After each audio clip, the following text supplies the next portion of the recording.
श्रीशैलेशतयापात्रं दीभक्त्यादिगुणार्णवं यतीन्द्रप्रवणं वन्दे रञ्जगामातरं मणिं लक्ष्मीनाथसमारम्भां नाथयामनमध्यमां अस्मदाचार्यपर्यन्तां वन्दे गुरुपरम्परां यो नित्यमच्युतपदाम्बुजयुग्मरुग्म व्यामोहतस्तदितराणि तृणाय मेने अस्मद्गुरोर्भगवतोऽस्य दयैकसिन्धोः रामानुजस्य शरणौ शरणं प्रपद्ये माता-पिता युवतयस्तनया विभूतिः सर्वं यथेव नियमेन मदन्वयानाम् आद्यस्य नः कुलपतेर्वकुलाभिरामं श्रीमत्तदङ्ग्रीकुलं प्रणमामि मूर्धना बोधं तरस्य भगता प्रियभट्टनाथ श्रीभक्तिसारकुलशेखर योगिवाहां भक्ताङ्ग्रेण परकालयतीन्द्रमिश्रान् श्रीमत्पराङ्कुशमुनिं प्रणतोऽस्मि नित्यं श्रीवेङ्कटं कलिशैलनाथं श्रीदेवराजं कडिगात्रिसिंहं कृष्णेन साकं यतिराजमीडे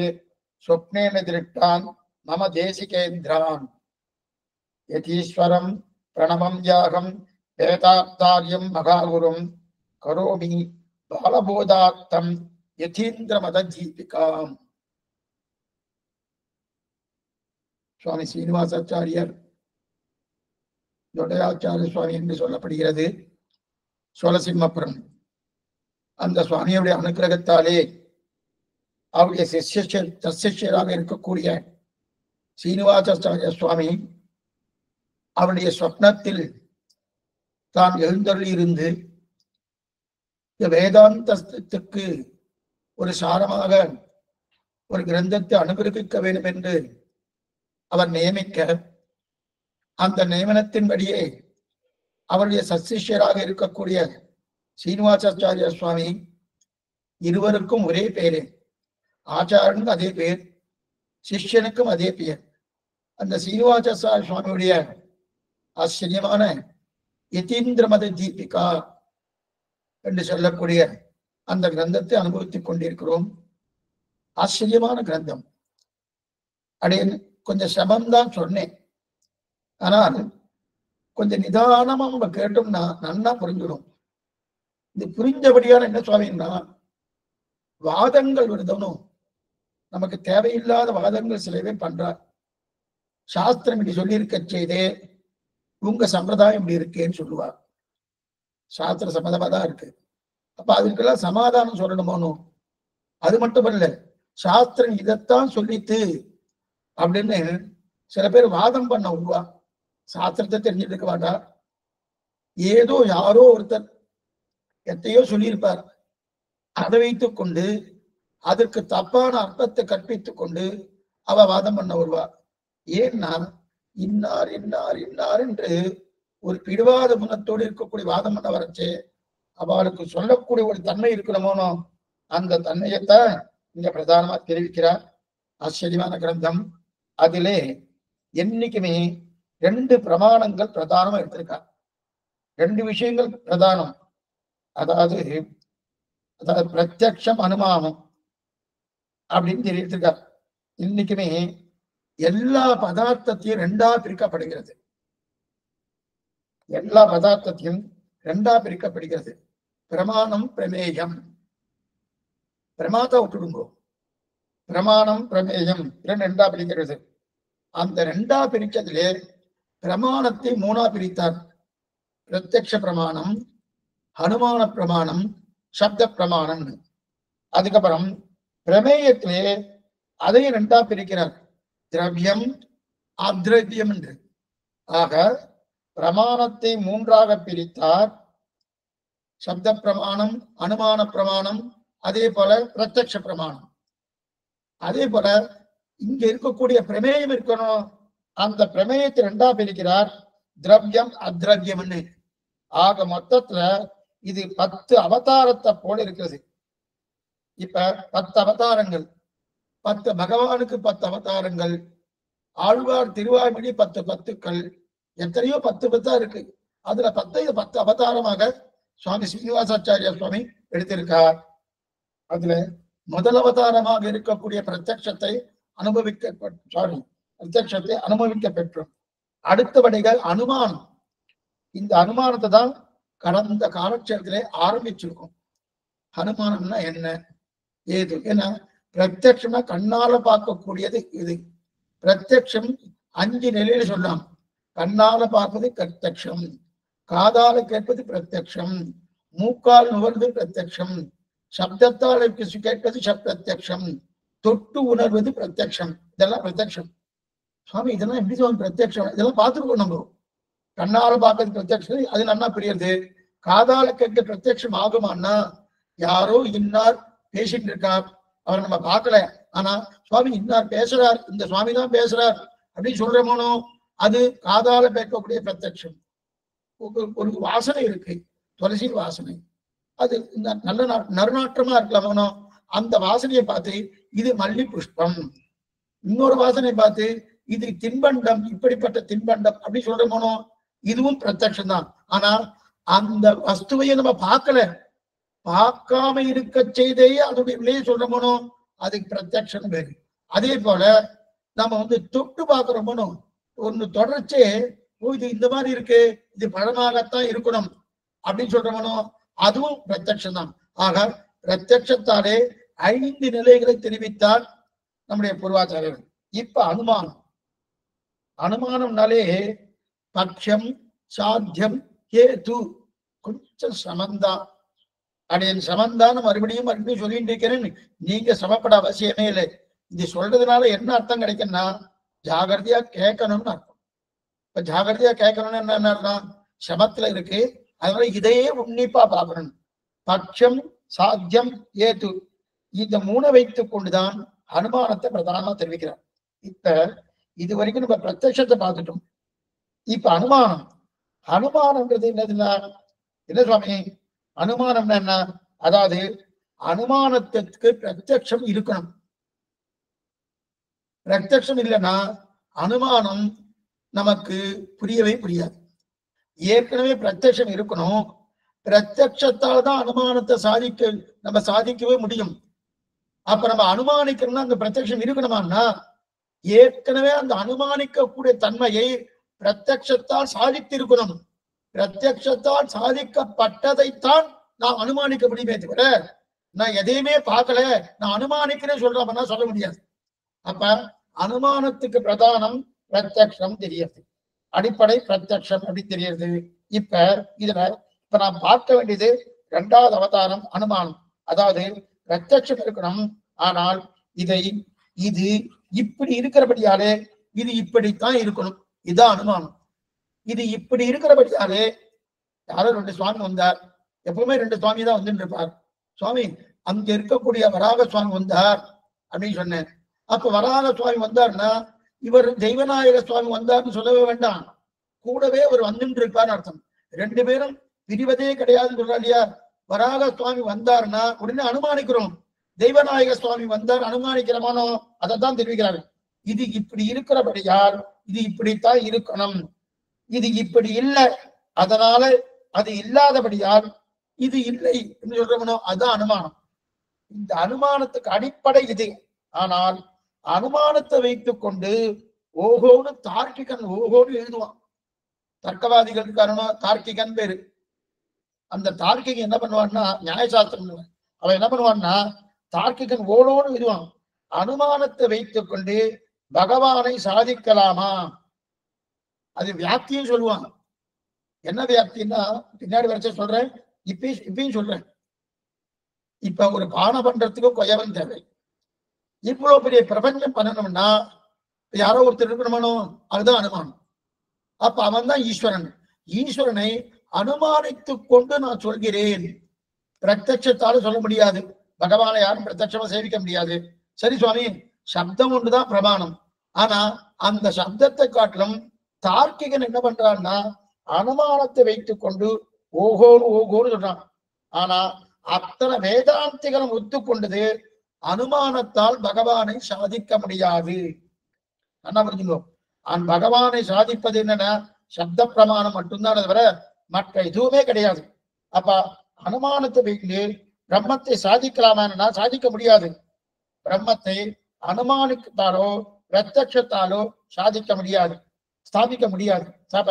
எதை வைத்துக் கொண்டு பிரம்மத்தை ஸ்தாபிக்க முடியும்னா, ரொம்ப நாள் பிரத்யட்சத்தை பார்த்துட்டோம், இன்னும் ரொம்ப நாள் அனுமானத்தை பார்க்க போறோம். இதெல்லாம் பார்த்து முட்டு இது ரெண்டும் பிரயோஜனம் கிடையாது, உபயோகம் இல்லை அப்படின்னு சொல்ல போற. இதை தெரிஞ்சுட்டு என்ன பண்றார் சுவாமி? பிரத்யட்சத்தால பகவான ஸ்தாபிக்க முடியாது, அனுமானத்தால பகவான ஸ்தாபிக்க முடியாது. அப்ப என்ன சுவாமி? சப்தத்தால மட்டும்தான் ஸ்தாபிக்க முடியும், சப்த பிரமாணம் மட்டும்தான் சாதிக்க முடியும் இல்லையா? சரி சுவாமி, இது எப்படியே சொல்லிடலாமே. எப்படியும் பிரத்யட்சம் ஸ்தாபிக்க முடியாது, அனுமானத்தாலும் ஸ்தாபிக்க முடியாது. அப்ப அனுமானமும் பிரத்யட்சம் வேண்டாமேன்னா அப்படி சொன்னா உடனே எடுபடாது. புரியத்துக்காக ஒரு விஷயம் சொல்றேன். கண்ணன் 18ஆம் அத்தியாயத்திலே சர்வதர்மான் பரித்தித்த ஸ்லோகத்தை சொன்னான். நான் அதுக்கு முன்னாடி கர்மயோகம் என்ன, ஞான யோகம் என்ன, பக்தி யோகம் என்ன, என்னென்ன உண்டோ எல்லாத்தையும் சொன்னான். கடைசியில எல்லாத்தையும் விட்டு அர்ஜுனா எதுவும் வேண்டாம், நீ என் திருவழியை பார்த்து நான் உனக்கு என்ன வேணுமோ அதை பண்றேன்னு சொன்னாங்க. இத முதல் நாளே சொல்லி, முதல் நாள் என்ன, முதல் ஸ்லோகம் சொல்லும் போதே தர்மக்ஷேத்ரே குருக்ஷேத்ரே சமவேதா யுத்சவகா அந்த ஸ்லோகத்துக்கு முன்னாடியே சர்வதர்மான் பரித்தித்த ஸ்லோகத்தை சொல்லிட்டு அதெல்லாம் ஒண்ணு வேண்டாம், நீ பெட்டியை அப்படியே எடுத்துட்டு வா, என் பின்னாடி வந்துடு, என்னுடைய இருந்துரு போறோம் அப்படின்னு சொல்லியிருக்கலாமோ? சொல்லி இருந்தா வரமாட்டான், வரமாட்டான். சொல்ல வேண்டியதான சொல்லிட்டு ஓ என்னால பண்ண முடியாது போல இருக்கே அப்படின்னு தெரிஞ்சதுக்கு அப்புறம் தான் என்ன சர்வதர்மான் பரித்தித்த சொல்றாரோ. அதே போலதான் இங்க பெரியோர்கள் எப்பவுமே பின்னாடிதான் விஷயத்தை வைப்பாங்க, முன்னாடி வைத்தா அந்த விஷயத்துக்கு உண்டான கௌரவம் போயிடும். அது மட்டுமல்ல, இவன் ரொம்ப சுலபமா எடுத்துட்டு இவ்வளவுதானா சுவாமி, இது ஒண்ணுமே இல்லையே அப்படின்வா, அந்த விஷயத்துக்கு உண்டான கௌரவத்தை கொடுக்க மாட்டான். அதனாலதான் எல்லா விஷயத்தையும் சொல்லிட்டு அதை விட்டுடு. கண்ணனே அதானே சொன்னா, கர்மயோகம் என்ன, ஞான யோகம் என்ன, பக்தி யோகம் எல்லாத்தையும் விட்டுடு, என் திருவடியை பக்தின்னு சொன்னானோ. பெரியோர்கள் எப்படி அப்படிதான் இருக்கேன்னா முதல்லயே சொல்லப்போனா எந்த விஷயமும் புரியாம போயிடும். அதனால இப்ப என்ன பண்றார், முதல்ல லௌகிக விஷயத்துக்கு தேவை, லௌகிகம் நம்ம கண்ணால பிரத்யட்சமா பாக்குறோமோ அது தேவை, அனுமானிக்கிறோமோ அதுவும் தேவை. பிரத்யட்சமா பாக்குறதே இல்லைன்னு சொல்ல முடியாது, அனுமானத்தை இல்லைன்னு சொல்ல முடியாது. அப்ப பிரத்யட்சத்தை ஸ்தாபித்து விட்டு அனுமானத்தை ஸ்தாபித்து விட்டு ஓ இதெல்லாம் நம் புலன்களுக்கு அகப்படாதே, நம்முடைய இந்திரியங்களுக்கு அகப்படாதே அப்படின்னு தெரிஞ்சுட்டு அந்த இந்திரியங்களை தாண்டி இருக்கக்கூடிய பகவான் அதீந்திரியன்னு பேரு. பகவானுக்கு அதீந்திரியன்னு பேரு, இந்திரியங்களுக்கு தாண்டியவன். இந்திரியங்களுக்கு உட்பட்ட விஷயமா இருந்தா ஐந்திரியன்னு பேரு, ஐந்திரியகம், ஐந்திரியகம்னு பேரு. பகவான் நம்முடைய இந்திரியங்களுக்கு அப்பாற்பட்டவன், அதனால அவனுக்கு அதீந்திரியன்னு பேரு. இந்திரியங்களுக்கு அப்பாற்பட்ட விஷயமா இருந்தா அதீந்திரன்னு சொல்வார். அந்த அதீந்திரியத்தை அனுமானத்தால ஸ்தாபிக்க முடியாது, பிரத்யட்சத்தாலையும் ஸ்தாபிக்க முடியாது. சரி சுவாமி, அப்ப அனுமானம் வேண்டாமா? வேணும். எதற்காக இவனை பிரத்யட்சம் வேண்டாமா? வேணும், பிரத்யட்சம் வேணும். இதை தெரிஞ்சுண்டுதான் அங்க போகணும். இதை தெரிஞ்சுக்காம அங்க போயாச்சுன்னா பின்னாடி வரப்போறது, பின்னாடி மேலேயும் வரப்போறது. என்ன வரப்போறதுதான் பக்தி இருக்கு, பக்தியை தெரிஞ்சுக்காம சரணாகதி வந்துடலாமான்னா தெரிஞ்சுக்கணும். பக்தி அனுஷ்டிக்கிறோமா அனுஷ்டிக்கிறோம் அது வேற விஷயம், பக்தியை தெரிஞ்சுண்டுதான் சரணாகதி பண்ணுங்க, நேரடியா சரணாகதி வந்தா சட்டுன்னு புரியாது. அதே போல பிரத்யட்சத்தை அனுமானத்தை தெரிஞ்சுட்டுதான் வரணும். அப்ப இந்த இடத்துல பிரத்யட்சம், இந்த இடத்துல பிரத்யட்சம் வேணும். ஏன்னா அனுமானத்துக்கு அடிப்படை பிரத்யட்சம், அனுமானத்துக்கு அடிப்படை என்னன்னா பிரத்யட்சம். இதனால்தான் அனுமானம் செல்லுபடி ஆகும், இல்லைன்னா செல்லுபடி ஆகாது, செல்லுபடி ஆகாது. இப்ப புரியறதுக்காக ஒரு விஷயம் சொல்றேன். ஒரு பெரிய மலை, நீங்க பத்ரி யாத்திரை போயிட்டு இருக்கணும்.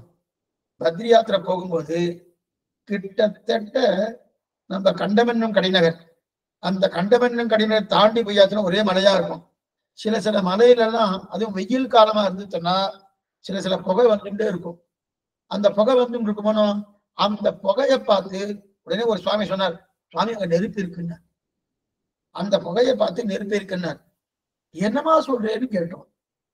புகை வந்துட்டுனாலே நெருப்பு இருந்தா தானே புகை வரும். சில பேர்லாம் வாதத்தை வைப்பா, சுவாமி நெருப்பு இல்லாம புகையுமா? யாருக்கோ 2 பேருக்கு ஏதோ பிணக்கா இருக்கும், அந்த பிணக்க வைத்துக் கொண்டு நெருப்பில்லாம புகையுமா சொல்றாரு பாருங்க. அதே போல அங்க புகையறதுனாலே நெருப்பு இருக்கணும்னு சொன்னாரணும். இப்ப இதுக்குத்தான் அனுமானம்னு பேரு. ஆனா இந்த அனுமானம் சொல்லணும்னாலே ஏற்கனவே நெருப்பையும் புகையையும் பார்த்திருக்கணும், பிரத்யட்சமா பார்த்திருக்கணும். இவர் என்ன பண்ணுறார், மடப்பள்ளி போயிருக்கார், அங்க தலிக பண்ணக்கூடிய கட்ட அடுப்பு எரிஞ்சின்னு இருக்கு, எரிஞ்சின்னு இருக்கே புகை வந்துன்னு இருக்கு. ஓ, நெருப்பு இருந்தா புகை வரும், புகை இருந்தா நெருப்பு இருக்கும் அப்படின்னு தெரிஞ்சுட்டார், பிரத்யட்சமா தெரிஞ்சுட்டார். பிரத்யட்சத்தை தெரிஞ்சதுக்கு அப்புறம் மலையில பார்த்தவனே மலையில புகை வந்துன்னு இருக்கு, அப்பனா நெருப்பு இருந்தா தான் புகை வரும் அப்படின்னு தெரியுது. இதுதான் பர்வதகா வங்கிமான் தூமாது. பர்வதகா வங்கிமான் தூமாது, பர்வதம்னு மலை, அந்த பர்வதத்திலே நெருப்பு இருக்கு, ஏன் புகை இருக்கிறபடியாலே. இதுதான் அனுமானம். ஆனா இந்த இடத்துல பாருங்க, இந்த 3 கண்ணால் பார்த்து இருக்கிறோம். என்னென்ன 3? தலிகை உருமையும் பார்த்திருக்கோம், அதுல அடுப்பு நெருப்பையும் பார்த்திருக்கோம், அங்க புகையும் பார்த்திருக்க மாட்டோம். ஆனா இந்த 3ஐயும் பார்த்திருந்தாலும் மலையில நெருப்பு என்னுடைய கண்ணில் படல. மலையில நெருப்பு என்னுடைய கண்ணில் பட்டுத்தா? படவே இல்லை, புகை மட்டும்தான் கண்ணில் பட்டிருக்கு. அந்த புகை இருக்கிறபடியாலே நெருப்பு இருக்குன்னு அனுமானித்து முடிவுக்கு வரணும் இல்லையா? இந்த அனுமானத்துக்கு தேவை நெருப்பையும் புகையையும் ஒன்னா நான் பார்த்திருக்கணும். எங்க பார்த்திருக்கேன்? தலிக பண்ணக்கூடிய அந்த அறைக்குள்ள பார்த்திருக்கணும். ஆக பிரத்யட்சால தான் இதை ஸ்தாபிக்க முடியும். ஆனால் இந்த பிரத்யட்சால ஸ்தாபிக்கப்பட்டதை அனுமானித்து ஸ்தாபிக்கலாம். ஆனால் அனுமானத்துக்கு முன்னாடி பிரத்யட்சம் இருந்தே ஆகணும். பிரத்யட்சம் இல்லாம அனுமானிக்க முடியுமான அனுமானிக்க முடியாது. அதனால அனுமானிக்கிற பிரத்யட்சம் அவசியம் இருக்கணும் அப்படின்னு தெரியுது. ஆக சரி சுவாமி, அங்க நெருப்பும் இல்லை புகையும் இல்லை, நெருப்பு இல்லைன்னு வச்சுக்கோ, புகை இல்லை, அங்க நெருப்புன்னு சொல்ல முடியுமான்னு கிடையாது. மழையே இல்லை, நெருப்பே இல்லை, புகையே இல்லை, திடீர்னு ஒருத்தர் சுவாமி அங்க அனுமானிக்கிறேன் அங்க நெருப்பு இருக்குன்னு சொல்ல முடியுமானா சொல்ல முடியாது. அப்ப அதை அனுமானம் எடுத்துக்க முடியுமானா எடுத்துக்க முடியாது. அந்த மாதிரி அனுமானம் எடுத்துட்டா 3 இருக்கணும், பட்சம் இருக்கணும், சாத்தியம் இருக்கணும், கேத்து இருக்கணும். என்னென்ன விஷயம் பின்னாடி சொல்றேன். பட்ச சாத்திய கேத்து அப்படின்னா என்ன அர்த்தம் பின்னாடி சொல்றேன். அப்ப இந்த 3 இருந்தா தான் அனுமானிக்க முடியுமே தவிர எதுவுமே இல்லை சுவாமி, மழையும் இல்லை, நெருப்பும் இல்லை, புகையும் இல்லை, அங்க புகை இருக்கு அங்க நெருப்பு இருக்குன்னு சொல்ல முடியுமா? சொல்ல முடியாது. அந்த மாதிரி சொல்லியாச்சுன்னா அவாம தங்கள் நெஞ்சில தோன்றது சொல்ல. இவரை பார்த்து இவர் தான் சுவாமி நெருப்புன்னுவார், ஆகாசத்தை பார்த்து அதுக்கு ஜலம் இருக்குன்னு சொல்லுவார். ஏன் சுவாமி இங்க நீங்க சொன்னேன் அப்படின்னு சொல்லியா? அது ரொம்ப தவறா போயிடும். அதனால இந்த 3 விஷயங்கள்ல ஏதோ ஒரு விஷயம் குறையணும். அதாவது நெருப்பு, புகை, மழை, இந்த 3 விஷயங்களிலே ஏதோ ஒரு விஷயம் குறைந்தால் அப்பதான் அனுமானித்து ஸ்தாபிக்க முடியும். 3 விஷயமே இல்லைன்னு வச்சுக்கோ, அனுமானிக்க முடியாது. அந்த 3 விஷயத்துல எது இருக்கு? இப்ப மழை இருக்கு, புகை இருக்கு, நெருப்பு இல்லை. நெருப்பு இல்லாதபடியாலே ஓ நெருப்பு அங்க இருந்து ஆகணும். ஏன்னா ஏற்கனவே தலிக பண்ணக்கூடிய இடத்துல நான் பார்த்திருக்கணும், நெருப்பு இருந்தா புகை இருக்கும், நெருப்பு இருந்தா புகை இருக்கும் சொல்லணும். அப்படியே பின்னாடி மாத்த போறேன், நெருப்பு இருந்தும் புகை இல்லாத இடமும் உண்டு பின்னாடி சொல்றேன். ஆனா புகை இருந்தா நெருப்பு இருக்குன்றது அது உண்மை இருக்கிறோமோ. அதனால இந்த நிலையை தெரிவிக்கிறார். அப்ப இந்த 3 இல்லைன்னா அனுமானித்து ஸ்தாபிக்க முடியாதுன்னு தெரிவித்தார்.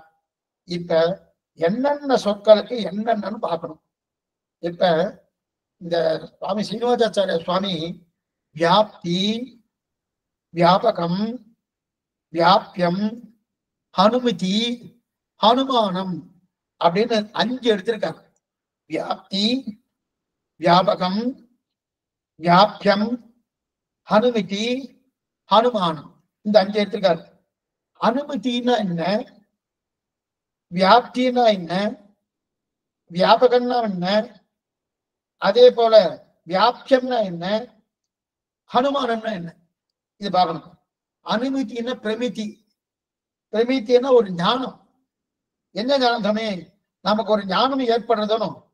என்ன ஞானம் ஏற்படுறது? புகையை பார்த்தோம், கொஞ்சம் கவனமா கேட்கணும். புகையை பார்த்தோம், அந்த புகையை வைத்துக் கொண்டு நெருப்பி இருக்குன்னு நினைச்ச போனோம். அந்த ஞானம் அதைத்தான் அனுமித்தின்னு பேரு, அதுக்குதான் பிரமித்தின்னு பேரு அந்த ஞானம். ஆகா, இந்த மலை நெருப்போடு கூடியது இப்படிதான் எழுதுவான். நம்ம சம்ஸ்கிருத பாஷையில எப்படி எழுதுவான்னா, அந்த மலையில் நெருப்பு உள்ளது. நம்ம தமிழ் எழுதுறோமோ, இந்த மலை நெருப்போடு கூடியது எழுதுவான். அந்த மலையில் நெருப்பு இல்லாததை இருக்கக்கூடிய தன்மை இருக்குன்னு. அப்ப நெருப்பு இல்லைன்னு அர்த்தம். ஏன் சுவாமி இப்படி பண்ணுவானா? சம்ஸ்கிருத பாஷையில இப்படித்தான் வரும். ஏன்னா அன்வயம் வெத்திரேக ரெண்டையும் சேர்ப்பா. இதுதான் ஒன்று சொன்னா, அப்ப இந்த மலையில் நெருப்பு இருக்குன்னா, அப்ப இந்த மலையில் நெருப்பு இருக்குன்னா ஏதோ ஒண்ணு இருக்கு போல் இருக்கு அப்படின்னு சொல்லிடுவான். அப்படி இல்ல, நெருப்போடு கூடிய மலைன்னு எழுதுவான். எதுக்கு சொல்ல வந்தேன்னா, அந்த மாதிரி எடுத்திருக்காரனோ இதற்குதான் அனுமதினு பேரு. அங்க நெருப்பு இருக்குங்கிற ஞானம் ஏற்பட்டதுனோ அதுக்கு அனுமதினு பேரு. அப்ப அனுமதி என்பது ஞானம். என்ன ஞானம் ஏற்படுது? இங்க மலை நெருப்போடு கூடியது என்கிற ஞானம் ஏற்பட்டதுனோ அதுதான் அனுமதி. அனுமதின்னு சொன்னா சரி. அனுமானம்னா இந்த மலை நெருப்போடி கூடிய என்ற ஞானத்துக்கு எது கருவி? எது கருவி? எது கருவியாக இருக்கிறதோ அதுக்கு அனுமானம்னு பேரு. இந்த மலை நெருப்போடு கூடிய ஞானத்துக்கு எது கருவியா இருக்கு? அந்த கருவிக்கு அனுமானம். ஏன்னா பிரமாணம் தான் அனுமானம். பிரமாணம் தான் அனுமானம். சப்த பிரமாணம் இருக்கு, அனுமான பிரமாணம் இருக்கு, பிரத்யட்ச பிரமாணம் இருக்கு இல்லையா? இந்த அனுமானம் என்கிற பிரமாணத்தாலே அனுமதி ஏற்படுறது. அனுமானம் என்கிற பிரமாணம் என்ன? அனுமானம் நம்ம அனுமானிக்கிறோம். எந்த அனுமானிக்கிறேன்? அங்க நெருப்பு இருக்கணும் அனுமானிக்கிறோம். அந்த அனுமானத்தாலே அனுமதி ஒரு ஞானம் ஏற்படுறது. அந்த ஞானத்துக்கு தான் அனுமதின்னு பேரு. இப்ப அனுமதினா ஞானம்னு பார்த்துக்கிறோம். அனுமானம்னா அந்த அந்த மலையில எந்த கருவியை கொண்டு நான் அனுமானிக்கிறோம் அதுக்கு அனுமானம்னு பேரு. மூன்றாவது வியாபகம். வியாபகம்னா நிறைய இடத்துல பெருசு, நிறைய இடத்துல இருக்கிறதுக்கு வியாபகம்னு பேரு. அதாவது அதிக இடத்துல இருக்கும். வியாபியம்னா குறைச்சலான இடத்துல இருக்கும். புரியத்துக்காக இங்க ரொம்ப ஜாகிரதையா இருக்கும். அதிகமான இடத்துல இருக்கிறதுக்கு வியாபகம்னு பேரு. விஸ்வம் விஸ்வம் வசக்காரகா, வியாபித்து இருக்கக்கூடிய தன்மை எல்லா இடத்துல இருக்கிறன்னு சொல்றோமோ. அப்ப நிறைய இடத்துல இருக்கிறதுக்கு வியாபகம்னு பேரு. வியாபியம்னா குறைச்சலான இடத்துல இருக்கிறது வியாபியம்னு பேரு. அப்ப குறைந்த காலத்தில் இருக்கும் வியாபியம், நிறைய காலத்தில் இருக்கும் வியாபகம். இப்ப நெருப்பு இருக்கும் இடத்துல எல்லாம் பகை இருக்கும் என்று சொல்லலாமா? நல்லா கேட்டுங்கோ. எங்கெங்கெல்லாம் நெருப்பு உண்டோ அங்கெல்லாம் புகை உண்டு அப்படின்னு சொல்ல முடியும்னா சொல்ல முடியாது. எங்கெங்கெல்லாம் புகை உண்டோ அங்கெல்லாம் நெருப்பு உண்டு சொல்லலாம். இதான் தர்க்கவாதம்னு பேரு. எங்கெங்கெல்லாம் புகை உண்டோ அங்கங்கெல்லாம் நெருப்பு உண்டுன்னு சொல்லலாம். எங்கெங்கெல்லாம் நெருப்பு உண்டோ அங்கெல்லாம் புகை உண்டுன்னு சொல்ல முடியுமானா சொல்ல முடியாது. ஏன் சுவாமி, நெருப்பு இருந்தா புகை இருக்காதா? இருக்காதே. எல்லா இடத்துலயும் புகை இருக்கணும்ன்ற அவசியம் கிடையாது. ஆனால் புகை இருந்தா கண்டிப்பாக கட்டாயமாக நெருப்பு இருந்து ஆகணும். அதே நெருப்பு மட்டும் இருக்கு புகை இருக்குன்னு சொல்ல முடியுமானா எல்லா இடத்தையும் சொல்ல முடியாது. அப்படியா சுவாமி? இரும்பு பிண்டம் இருக்கணும், அயப்பிண்டம். இரும்பு பிண்டம் இருக்கணும். அந்த இரும்பு பிண்டை நல்லா காய்ச்சணும். காய்ச்சலுக்கு அப்புறம் அது நெருப்பு இருக்கணும். ஆனா புகை வருமா? புகை வரவே வராது. புகை இருக்காது இல்லையா? ஆக நெருப்பு இருக்கும் இடத்தில் புகை இல்லை என்று சொல்லலாம். ஆனால் புகை இருக்கும் இடத்துல எல்லாம் நெருப்பு இருந்தே ஆகும். இதுதான் அனுமானம். இப்ப எப்படி எடுத்துக்காது, ஒரு இடத்துல நெருப்பை பார்த்தேன், தலிகை பண்ணக்கூடிய அறையிலே நெருப்பை பார்த்தேன், நன்மை திகு திகுன்னு எரிஞ்சின்னு இருக்கு, தலிகை ஆயின்னு இருக்கு, புகை வராம இருப்பதற்கு வாய்ப்பு உண்டு. ஆனா புகை வந்துருக்குன்னு வச்சுக்கேன், நான் நெருப்பையே பார்க்கல, ஆனா நெருப்பு இருக்குன்னு சொல்லலாம். அதை நெருப்பை பார்த்தேன் புகை இருக்குன்னு சொல்ல முடியும்னா சொல்ல முடியாது. புகையில் ஈரவரகா இருந்தா நெருப்பு வரும், அது வேற விஷயம். ஆனா புகை வரும். ஆனால் நெருப்பு இருக்கக்கூடிய இடத்துல புகை வரணும்ன்ற அவசியம் கிடையாது. ஆனா புகை இருந்தாலே நெருப்பு கண்டிப்பா இருந்தாகணும். அப்படின்னு தெரியல, புகை இருக்கும் எல்லா இடத்திலும் நெருப்பு இருந்தாகணும். ஆகவே நெருப்பு இருந்து புகையில்லாத இடம் இருக்கு, அந்த தாடியை சொல்லிக்கிறேன். நெருப்பு இருந்து புகையில்லாத இடம் இருக்கு. அப்ப இதுல இருந்து என்ன தெரியுது? நம்ம சாமானியம் என்ன நினைப்போம்? புகை வியாபிய வியாபகம்னு சொன்னோமோ, வியாபியம் வியாபகம்னு சொன்னோமோ. வியாபியம்னா என்னது? வியாபியம்னா சிறிய இடத்துல இருக்கிறது வியாபியம்னு பேரு. வியாபகம்னா பெரிய இடத்துல இருக்கிறது பேரு. இந்த இடத்துல நெருப்புக்கு என்ன பேரு? நெருப்பு நிறைய இடத்துல இருக்கக்கூடிய தன்மை நெருப்புக்கு உண்டு. புகை நிறைய இடத்துல இருக்கக்கூடிய புகைக்கு உண்டானா கிடையாது. சுவாமி நீங்க மாத்தி சொல்றேன் சுவாமி. சாமானிய புகைதான் எல்லா இடத்துல பாக்குறோம், நெருப்பு நிறைய இடத்துல இருக்காது நம்முடைய அனுமானம் அது. ஆனா அது உண்மை கிடையாது. ஏன் சொல்றேன்னா, நெருப்பு இருக்கக்கூடிய இடத்துல எல்லாம் புகை இருக்கணும்ன்ற அவசியம் கிடையாது. ஆனா புகை இருக்கக்கூடிய அவசியம் இடத்துல எல்லாம் நெருப்பு கண்டிப்பா இருந்துதான் ஆகணும். இப்ப இதுல இருந்து எது அதிகமா தெரியுது? நெருப்பு எப்படி இருக்க போறது? புகை குறைச்சலதான் இருக்க போறது. நெருப்பு இருந்தாலும் புகை இருக்கணும்ன்ற அவசியம் கிடையாது. ஆனா புகை இருந்தா நெருப்பு இருந்தா ஆகணும். இப்ப என்ன தெரியுது? நெருப்பு அதிகமா அளவை பத்தி அடைய சொல்லல. நெருப்பு இந்த அளவுல இருக்கு, புகை இந்த அளவுல இருக்கு, அந்த அளவை பத்தி அடைய பேசவே இல்லை. எதுக்கு சொல்ல வந்தேன்னா, வியாபிய வியாபகம். வியாபியம் வியாபகம். வியாபியம்னா குறைவாக இருக்கக்கூடிய தன்மை, வியாபகம்னா நிறைவாக இருக்கக்கூடிய தன்மை. நிறைவாக இருக்கக்கூடிய தன்மை நெருப்புக்கு தான் உண்டே தவிர புகைக்கு கிடையாது. புகைக்கு குறைவாக இருக்கக்கூடிய தன்மை தான் இருக்கு. எதனால இப்படி சொல்றாருன்னா, நம்ம சீமாச்சாரிய சுவாமி, நெருப்பு எங்கேயும் உண்டு, புகை இல்லாம இருக்கக்கூடிய தன்மையும் நெருப்புக்கு உண்டு. ஆனால் புகை இருந்தா நெருப்பு இருந்தாங்க. அப்ப எங்கெங்கெல்லாம் புகை இருக்கோ அங்கெல்லாம் நெருப்பு உண்டு, எங்கெங்கெல்லாம் நெருப்பு உண்டோ அங்கெல்லாம் புகை இருக்கணும் என்கிற அவசியம் கிடையாது அப்படின்னு தெரிவிக்கிறார். இது வியாபிய வியாபகம்ன்றதுக்கு அர்த்தம். இது என்ன வியாபிய வியாபகம்னா என்ன? சிறியது பெரியது. அப்ப பெரியது எது? அக்னி என்று சொல்லக்கூடிய நெருப்பு. சிறியது எது? புகை என்று சொல்லக்கூடிய தூமம். என்ன சுவாமி தூமம்னு சொல்றேன்? தூமாதி மார்க்கம் பார்க்கிறோம் அர்ச்சராதில. தூமாதி மார்க்கம் அர்ச்சராதி மார்க்கம். அப்ப தூமம் சொல்றா இல்லையா? அப்ப தூமம் என்பது வியாபியம். அப்ப புகை என்பது வியாபியம், நெருப்பு என்பது வியாபகம். வியாபிய வியாபகம்.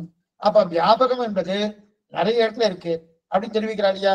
இந்த வியாபிய வியாபகம் எதுவுமே ரெண்டுமே என்ன பாருங்க, ஒண்ணுக்கொண்ணு விட்டு பிரியாது இருக்கக்கூடிய தன்மை உண்டு. புகையும் நெருப்பும் ஒன்றுக்கொண்டு விட்டு பிரியாது இருக்கக்கூடிய தன்மை உண்டு. என்ன புரிஞ்சுக்கோ, ஜாகிரதையா சொல்றேன்.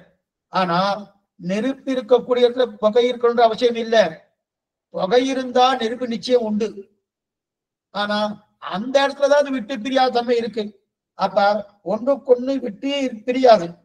அப்படி இருக்கச்சே இதுக்கு ஒரு எக்ஸாம்பிள் சொல்றேனே, சகதர்ம சரீதவா சகதர்மச்சாரிணி அப்படின்னு தெரிவிக்கிறா இல்லையா? சகதர்மச்சாரிணி யார் சுவாமி சங்கல்பம் பண்ணுச்சு? தர்மபத்தியானாம் அப்படின்னு சொல்றாரோ. அப்ப சகதர்மச்சாரிணின்னு சொல்றா இல்லையா? அப்படின்னு அர்த்தம், கணவன் போகும்போது பின்னாடியே மனைவி போகணும்.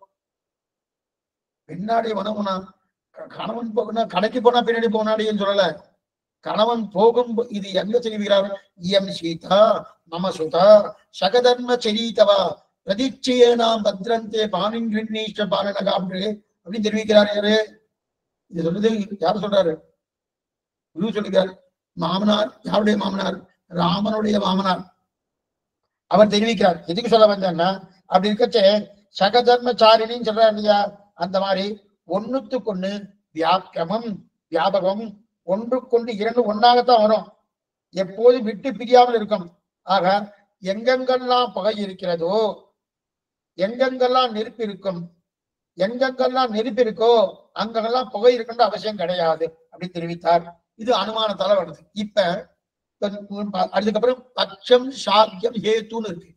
இப்ப நம்ம அங்கே பார்த்துட்டோம். பிரமித்தின்னா என்ன? பிரமித்தினா அனுமதி. அனுமதினா என்ன? வியாபியம்னா என்ன? வியாபகம்னா என்ன? வியாப்தினா என்ன? அனுமானம்னா என்ன? அங்கே பார்த்துட்டோமோ. மறுபடியும் சொல்றேன். வியாப்தி எங்கு நிறைந்திருக்கக்கூடிய தன்மை, வியாபகம் நிறைய இருக்கக்கூடிய தன்மை, வியாபியம் சிறியதான தன்மை. அப்ப நிறைய இருக்கக்கூடிய தன்மை நெருப்பு, சிறியதாக இருக்கக்கூடிய தன்மை வியாபியம். அனுமதி என்பது ஞானம். அனுமானம் என்பது எந்த ஒன்றை நம்ம ஸ்தாபிக்கிறோமோ அதுக்கு அனுமானம்னு பேரு. வியாப்தின்னா எல்லாத்தையும் சேர்ந்து இருக்கக்கூடிய தன்மை அப்படின்னு பார்த்துட்டோம். இதுக்கப்புறம் இதுல ஒண்ணு தெரிவிக்கிறார்.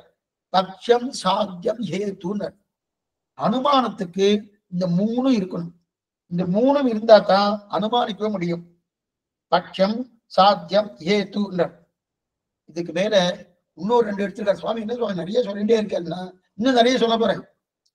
ஒன்னும் சமம்னா கொஞ்சம் நல்லா கேட்டேன்னா ஒரு சமமே இருக்காது. அதுக்கு மேல உபமானம்னு ஒண்ணு, ஸ்வபட்சம்னு ஒண்ணு, விபட்சம்னு ஒண்ணு, பிரதிபட்சம்னு ஒண்ணு. மறுபடியும் சொல்றேன். சாத்தியம், பட்சம், ஹேது, உபமானம், ஸ்வபட்சம், விபட்சம், பிரதிபட்சம் இத்தனையும் தெரிஞ்சுக்கணும். பிரியத்காசனம் ஒண்ணு கட்டம் இல்லை. இப்ப மலையில புகை இருக்கணும். அதாவது சாத்தியம்னா எது? எதில் சாதிக்கப்படுகிறதோ அது சாத்தியம். சாத்தியம் எதில் சாதிக்கப்படுகிறதோ அது சாத்தியம். பட்சம்னா மலையில் தான் நெருப்ப சாதிக்கிறோமோனோ அப்ப அதுதான் சாத்தியம். அப்ப அப்ப அந்த மலைதான் பட்சம். அப்ப நெருப்பு சாத்தியம், மலைதான் பட்சம். எது சாதிக்கப்படுகிறதோ அது சாத்தியம். எதில் சாதிக்கப்படுகிறதோ அது பட்சம். எது நல்லா புரிஞ்சுக்கோ. எது சாதிக்கப்படுகிறதோ அது சாத்தியம். எதில் சாதிக்கப்படுகிறதோ அது பட்சம். எதுல சாதிக்கிறோம்? மலையில தான் சாதிக்கிறோம். அப்ப எது சாதிக்கப்படுகிறது? நெருப்பு. அப்ப நெருப்பு சாத்தியம், மலை பட்சம். எந்த காரணத்தை கொண்டு சாதிக்கிறோமோ அது ஹேத்துன்னு பேரு. இது ஸ்ரீபாஷத்தில் நிறைய வரும். பட்சம், சாத்தியம், ஹேத்து. இது நல்லா ஒழுங்கா இருந்தா தான் அனுமானமே ஸ்தாபிக்க முடியும். பட்சம்னா மலைதான் பட்சம், சாத்தியம்னா நெருப்பு, அது ஹேத்துன்னா என்னது? எது காரணம்? புகை. இது மூணு வச்சுக்கிறோமோனோ இதைத்தான் தெரிவிக்கிறாரு. பட்சம், சாத்தியம், ஹேத்து. எந்த காரணத்தை கொண்டு சாதிக்கிறோமோ அது ஹேத்து. ஏத்து ஏத்துன்னு சொல்வா. அதே போல லிங்கம்னு சொல்வா. லிங்கம்னு அடையாளம். லிங்கம்னு எத்தையோ நினைக்காதீங்க. லிங்கம்னு சிவலிங்கம்னு சொன்னதா சிவனை குறிக்கும். நல்லா புரிஞ்சுக்கோ. சிவலிங்கம்னு சொன்னதா சிவனை குறிக்குமா தவிர லிங்கம் லிங்கம்னு சொன்னாலே அதற்கு அடையாளம்னு பேரு. ஏன் சுவாமி சிவனுக்கு அடையாளம் தான் சொல்லணும்? ஆமா. ஏன்னா அவருக்கு முதல்ல அவருக்கு அடையாளம் தான் கொடுக்குறார். அவருக்கு உருவ வழிபாடு கிடையாது. உருவத்தோடு சிங்கத்தை சேவிப்பார், சிவனை சேவிப்பாரா? சேவிப்பது தெரியாது. அவருக்கு அடையாளமாக ஒரு லிங்கம், அந்த லிங்கத்தை தான் கொடுக்குறா இல்லையா? இங்க இதுக்கு சொல்ல வந்தேன்னா அப்ப பட்சம், விபட்சம், பிரதிபட்சம் அப்படின்னு சொல்ற, ஸ்வபட்சம் அப்படின்னு சொல்லுங்க. அந்த லிங்கம். ரெண்டாவது லிங்கம் என்றோ சாதனம்னு கூட சொல்லுவாங்க. அடையாளத்தை சாதனம்னு சொல்லுவாங்க. இந்த இடத்துல ஹேத்து தான் புகை. புகை தான் ஹேத்து. புகை இருக்கவே தான் சாதிக்கப்படுகிறது. புகை இருக்கவே தான் நெருப்பு இருக்குன்னு சொல்றோமோனோ. அப்படி இருக்கச்சே எங்க சாதிக்கிறோம்? பட்சமாகிற மலையில் ஏதுவான பகையை நெருப்பான சாதிப்பை சாதிக்கிறேன். நல்லா பண்ணுங்க. அதாவது புகையிலிருந்து இங்க ஹேத்து தான் புகை. அந்த புகை இருக்கவே தான் சாதிக்க முடியாது, ஸ்தாபிக்க முடியாது. அப்ப பட்சமாகிற மலையை சாத்தியம் என்கிற நெருப்பு புகை என்கிற ஏத்துவை கொண்டு சாதிக்கிறேன், நான் ஸ்தாபிக்கிறேன் தெரிவிக்கிறான் இல்லையா? இப்ப இதுக்கு உதாரணம் சொல்லணும்னா, ஏற்கனவே நான் புகையை பார்த்திருக்கேனே, மடப்பல்ல ஏற்கனவே புகையை பார்த்திருக்கேன். புகையை பார்த்தபடியாலே ஓ இந்த இடத்துல அங்க புகை இருக்கிறபடியால நெருப்பு இருந்தாகணும் அப்படின்னு சொல்றோம். ஆஹா, இப்ப அந்த இடத்துல விட்டுருக்கணும். இப்ப மடப்பள்ளி விஷயத்துக்கு விடணும். மலை என்பது பட்சம், புகை என்பது கேது, நெருப்பு என்பது சாத்தியம் பார்த்தோமோ. அதை விட்டுருங்க, மடப்பள்ளிக்கு வருவோம். இப்ப மடப்பள்ளியில என்பது பட்சம், தனிகை தான் சாத்தியம். ஏத்துனது ஏத்துனது வாசனை. மடப்பள்ளி போறோம், சில சன்னதிகளாம் பண்ணா வடப்பள்ளி போறோம், உள்ளுக்குள்ள போகும்போதே மடப்பள்ளி முன்னாடி இருக்கும். மடப்பள்ளி முன்னாடி இருக்கணும். முன்னாடி இருக்கணும்னு அஞ்சு முறையில் இருக்கணும்னோ அந்த மாதிரி இருந்தாலே இருந்தா அப்படின்னா உள்ள நுழையச்சே அந்த மடப்பள்ளி வாசனை வந்துட்டு இருக்கும். சுவாமி இன்னைக்கு சக்கரங்கள் போட்டிருக்கு, இன்னைக்கு புளியோதரை போட்டிருக்கேன்னு அந்த வாசனை என்னது? அந்த வாசனை என்னவா இருந்தது? அதுதான் ஏத்து, ஏத்து வாசனை. அப்ப மடப்பள்ளி என்பது பட்சம், என்ன தலிகையோ அதுதான் சாத்தியம். அந்த வாசனையை வைத்துக் கொண்டு ஓ புளியாரம் பண்ணிட்டு இருக்கா, சக்கரபொங்கல் பண்ணிட்டு இருக்கா அப்படின்னு சொல்ற போனோம், அதான் தெரியும். அப்ப வாசனை வைத்துக் கொண்டு ஏத்து சொல்லி ஆகணும். ஆக அனுமானம் நம்ம வாழ்க்கையிலே உண்டு சுவாமி. ஒண்ணு வேண்டாம், இதுவும் வேண்டாம், புரியத்துக்காக சொல்றேன்.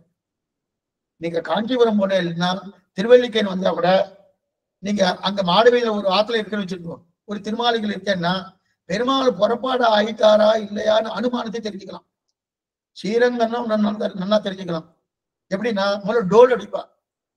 காஞ்சிபுரம் வெடி வெடி பெரிய வெடி சத்தம், வெடி சத்தம் வந்துச்சுனாலே பெருமாள் புறப்பாடு ஆறார் அப்படின்றார்.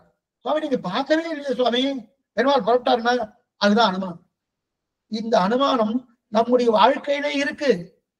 நாம் அதை இந்த மாதிரி நம்ம புரிஞ்சுக்கல, நம்ம வாழ்க்கையிலே நன்னாவே இருக்கு இந்த அனுமானம் இருக்குது இல்லையா. ஆனால் அந்த அனுமானத்துக்கு பிரத்யட்சம் இருந்தாகணும்.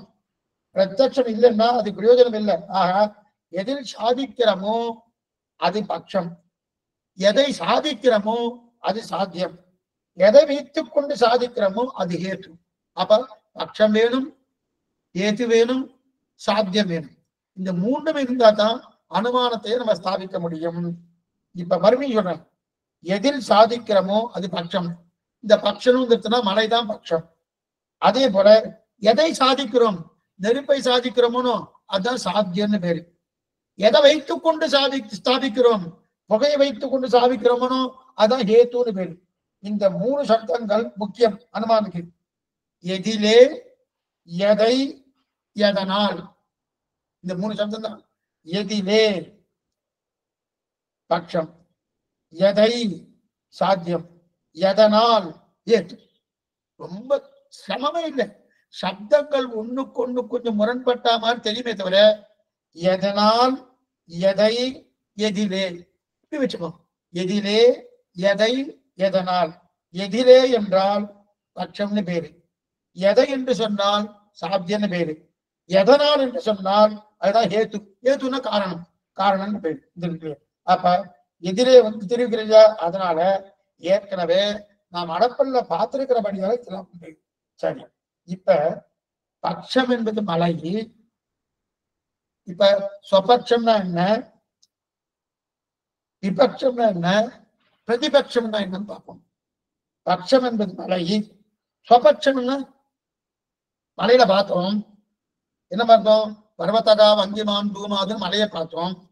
மலையை பார்த்தோம்னா புகையை பார்த்து நெருப்பு இருக்குன்னு சொல்ற மோனம். இப்ப அதே போல இன்னொன்னு பார்க்கணும், அந்த ஸ்வபக்ஷன்னு பேரு. அந்த மலையை போல இன்னொன்னு இருக்கா சுவாமினா இருக்கு.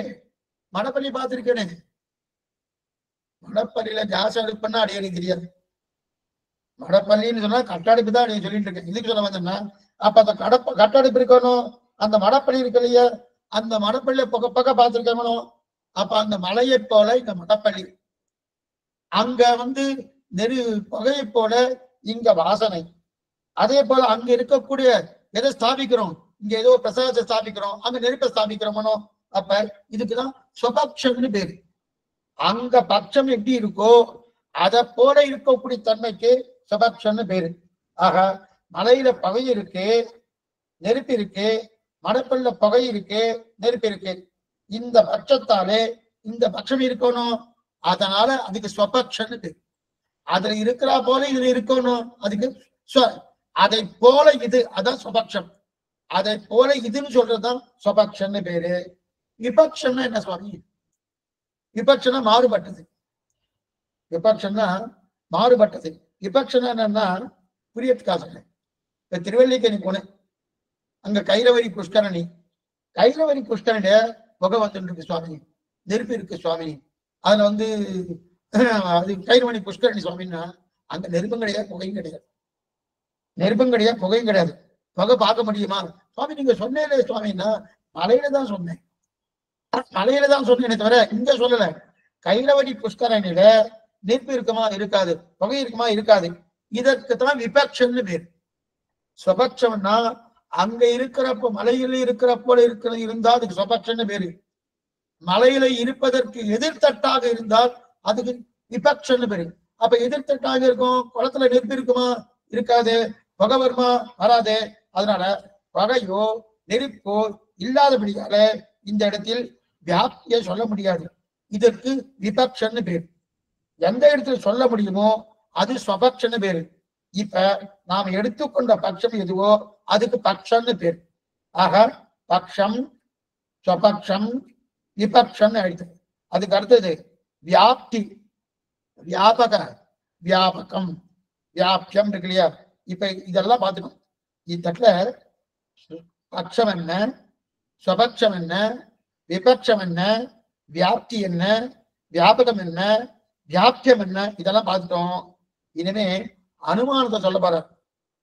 அனுமானத்தை சொல்ல போறாருன்னா இது வரைக்கும் அவதாரிகை தான் எடுத்திருக்காரு. அனுமானம் சொல்ல போறார். இப்ப சீனிவாசாரி சுவாமி அனுமானத்தை நமக்கு சொல்றார். அவரு ஒரு அனுமானம் பண்ணியிருக்காரு. என்ன அனுமானம்னா, நாம பிரத்யட்சத்தெல்லாம் அனுபவிச்சிட்டோம், பிரத்யட்சத்துல நன்னா செவிச்சிட்டோம், பிரத்யட்சம் நன்னா தெரிஞ்சுட்டோன்னு அவர் அனுமானிக்கிறார். அவர் அனுமானிச்சுட்டு அனுமான் பிரத்யட்சம் முடிஞ்சிருச்சு, இப்ப அனுமானத்துக்கு வர்றார். அப்பன்னா அனுமானத்துக்கு வர்றச்சு இந்த அக்னிக்கு வியாபியம்னு பேரு. அந்த வியாபியம் தான் தூமம். தூமத்துக்கு வியாபகம்னு பேரு. எதுன்னா அக்னி வியாபகம், எங்கும் நிறைய இருக்கக்கூடியது வியாபகம் இருக்கு இல்லையா? இந்த வியாபக அக்னி அது எதெல்லாம் குறைவா இருக்கிறோமோ அதுக்கெல்லாம் வியாபியம், எதெல்லாம் நிறைவா இருக்கோ அதெல்லாம் வியாபியம். அப்ப குறைவான இடத்துல இருக்கு வியாபியம் ஆயிடுச்சு. வியாப்தி எப்படி சொல்றாருன்னா பார்ப்போம். எதை விட்டு பிரியாம இருக்கணும் அதுக்கு வியாபியம்னு பேரு. எதை விட்டு, புகை நெருப்பை விட்டு பிரியுமா? பிரியவே பிரியாது. வியாபியம். எது புகையை எதை என்றால் நெருப்பை விட்டு பிரியாம இருக்கும், அது வியாபியம்னு பேரு. நெருப்பை விட்டு பிரியவே பிரியாது புகை. ஆனா புகையை விட்டு நெருப்பு பிரியும்.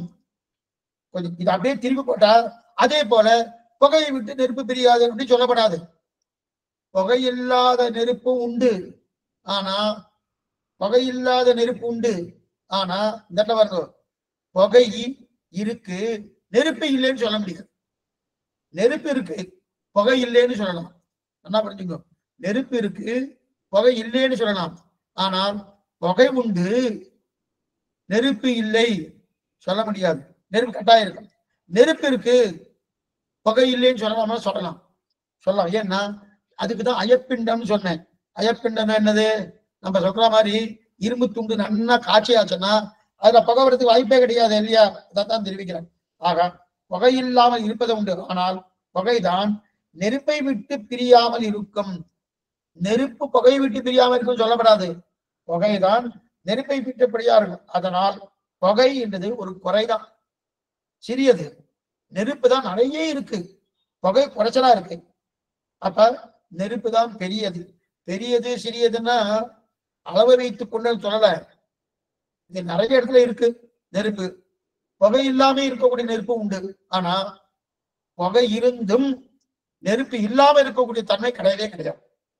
அதனால புகை இருந்தாலும் நெருப்பு உண்டு, நெருப்பு இருந்து புகை இருக்கின்ற அவசியம் கிடையாதுன்னு தெரிவிக்கிறார். இதுதான் அனுமானம். சரி, அதாவது இந்த மலையில் நெருப்பு இருக்குங்கிற ஞானம் அடியனுக்கு ஏற்படுறது இல்லையா? அது எதனால ஏற்படுது? புகை இருக்கிறபடியால் வந்து சொன்னோம். இப்ப அனுமானத்துக்கு ஏற்படுது அனுமதி. ஆனால் அனுமானத்தில் இரண்டும் பிரியாதுன்னு நம்ம பார்த்திருக்கோம். வியாப்தியும் வியாபகத்துவம் பிரியாமல் பார்த்திருக்கணும். இப்பினும் நெருப்பை மட்டும் பார்த்து புகை இருக்குதுன்னு அனுமானிக்க முடியாது. நெருப்பை மட்டும் பார்த்து புகை இருக்குன்னு அனுமானிக்க முடியும்னா அனுமானிக்க முடியாது. ஏன்னா புகையில்லாத நெருப்பும் உண்டு. சரி, என்ன வியாபிய வியாபகம் மாறி போயிடுச்சு. எங்கெங்கெல்லாம் நெருப்பு இருக்குமோ அங்கெங்கெல்லாம் நெருப்பு இருக்கும் என்ற வியாப்தி சொன்னீர்கள். அப்பதானே நான் புகையை வைத்துக் கொண்டு நெருப்பை ஸ்தாபிக்கலாம்னா, ஆனா இதை திருப்பி போடணும்.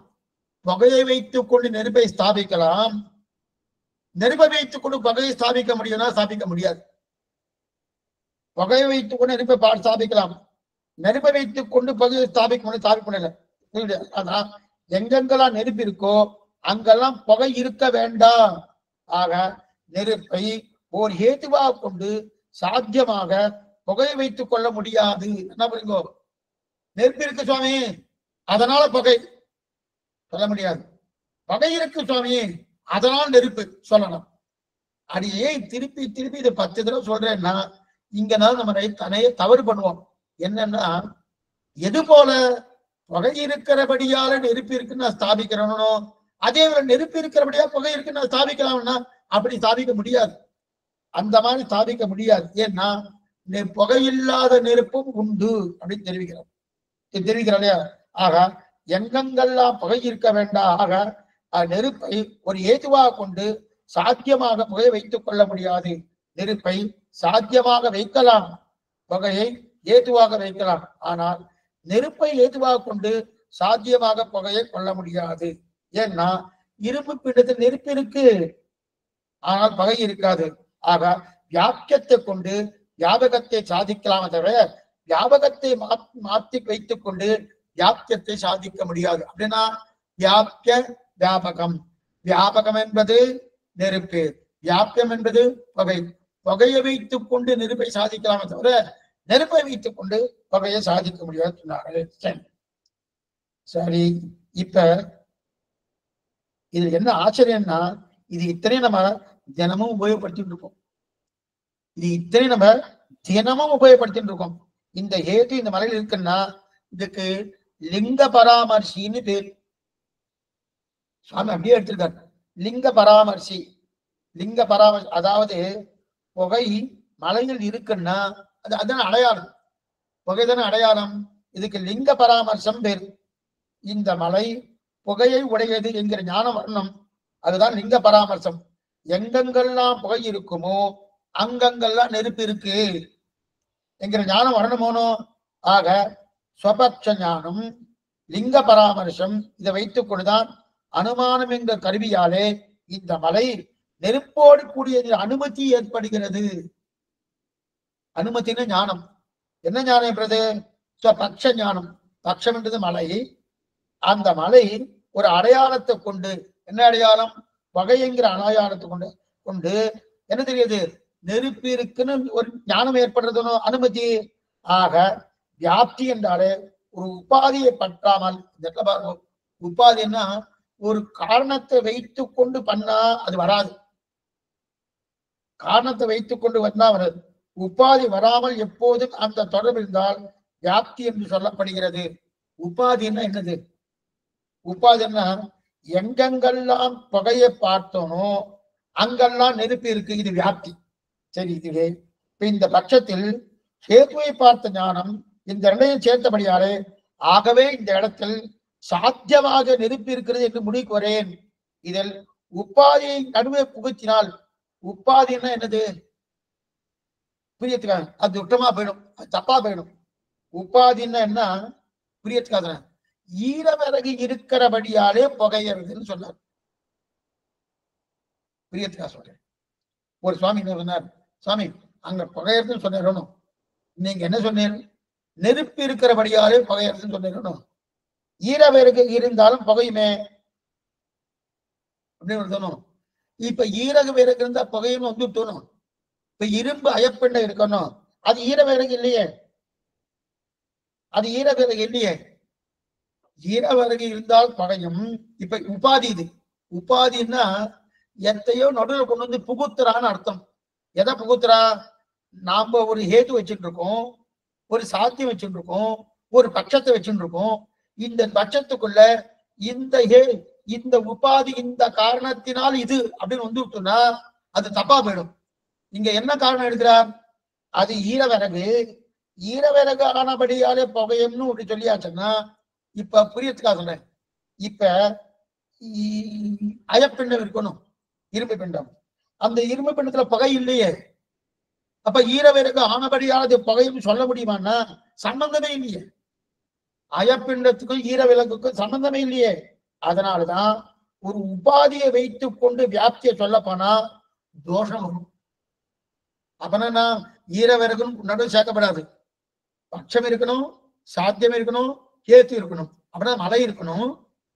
அந்த மலையில புகையை பார்க்கணும், பார்த்தபடியாலே நான் நெருப்பு இருக்குன்னு சொல்றேன், அவ்வளவுதானே தவிர இல்ல ஈரவிறகு இருக்குன்னு சேர்த்தாச்சுன்னா அப்ப அதே காரணத்தை கொண்டு வந்து நாம் அயப்பிண்டம் என்று சொல்லக்கூடிய இரும்பு துண்டிலே, நன்னா காய்ச்சின இரும்பு துண்டிலே ஈரவிறகுன்றது சேருமான சேராது, சம்பந்தமே கிடையாதுன்னோ. அதனால அந்த வியாப்தி சேர முடியாது. அதனால என்ன, உபாதி வந்தாலே அது தப்பா போயிடும், அனுமானம் தப்பா போயிடும். உபாதின்னா என்ன அர்த்தம்? குறுக்க எதையா சேர்த்தாச்சுன்னா அனுமானம் தப்பா போயிடும் தெரிவிக்கிறார். இப்ப இந்த வியாப்தி இருக்கணும். வியாப்தியை 2 வகையா பிரிக்கிறார். ஆச்சரியமா எடுக்கிறார். 2 வகையா பிரிக்கிறார். ஒண்ணு பாவ வியாப்தி, 2வது அபாவ வியாப்தி. பாவ வியாப்தி, அபாவ வியாப்தி.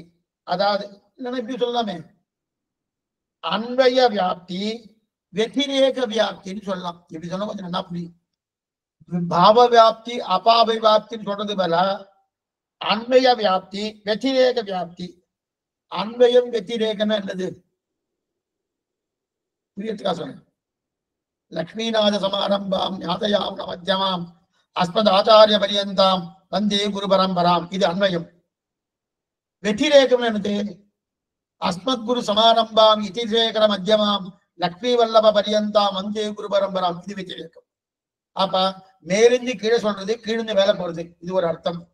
2வது இன்னொன்னு சொல்றேன். அன்வய வெத்திரேகம்னா ஒரு சுவாமி வித்வான், ஒரு சுவாமி வித்வான்.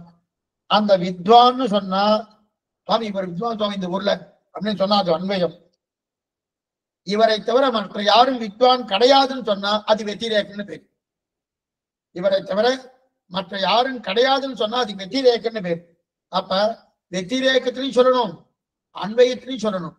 ஏன்னா சுவாமி இவர் இதெல்லாம் பண்ணக்கூடியவர், பெரிய வித்வானா இருக்கார் அப்படின்னு சொல்லியாச்சுன்னா அவர் வித்யானம் இருக்கலாம் சுவாமி, இவரும் வித்யானம் இருக்காரு அப்படின்னா இவரை தவிர மற்றொரு வித்வான் கிடையாது, அதுதான் வெத்திரேகம். இவர் வித்வான், அது அன்வயம்னு பேர்.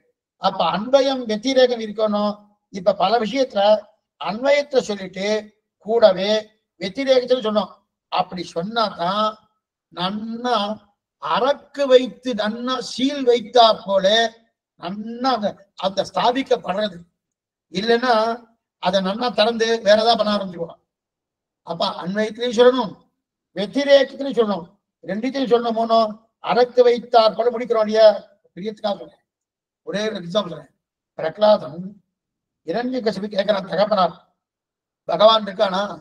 எங்கு மூலன் கண்ணன் என்ற மகனை காய்ந்து இங்கு இல்லையா என்று இரணியன் தூண் படைப்ப பகவான் இருக்காருன்னு கேட்கிறார். அப்ப அவன் என்ன சொல்றான்? இங்க இருக்கான், இங்க இருக்கான், அங்க இருக்கான், அங்க இருக்கான், ஒவ்வொரு இடமா சொல்லிட்டு இருக்கார். சொல்லிட்டே இருந்தா எத்தனைதான் சொல்றது? இந்த இடத்துல இருக்கான், அந்த இடத்துல இருக்கான், அந்த இடத்துல இருக்கான், அந்த இடத்துல இருக்கான்னு சொல்றாங்க. இதெல்லாம் அன்வயம் பேரு.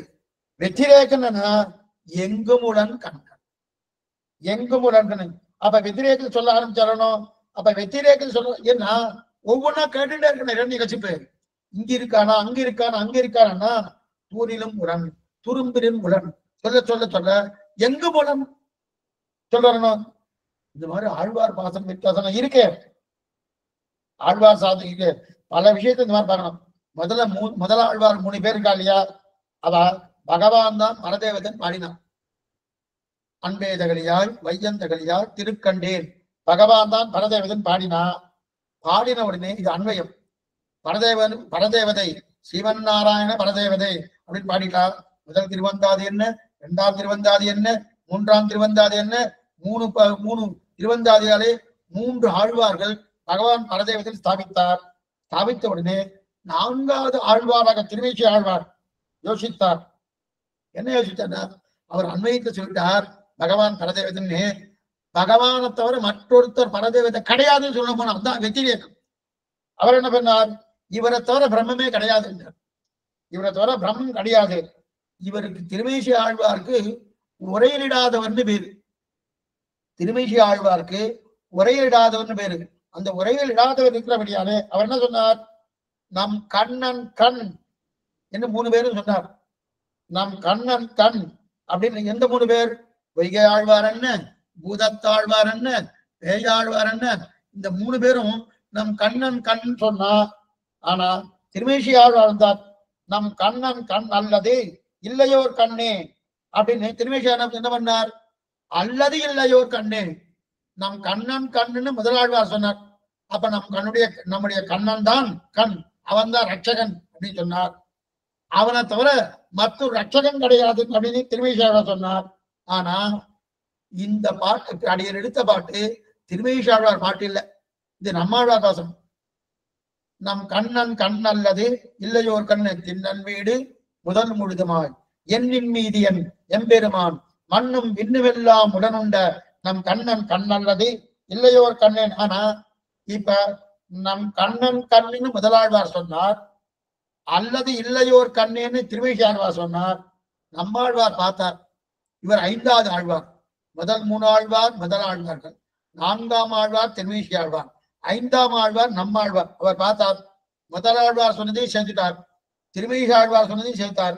அப்ப என்ன பண்ணலாம்னா, நம் கண்ணன் கண் அல்லது இல்லையோர் கண்ணன் 3மா முடிச்சிட்டார். நம் கண்ணன் கண் அல்லது இல்லையோர் கண்ணே. அப்ப பகவானை தவிர சர்வேஸ்வரன் ஒருத்தரும் கிடையாது அப்படின்னு தெளிவித்திருக்கார் இல்லையா?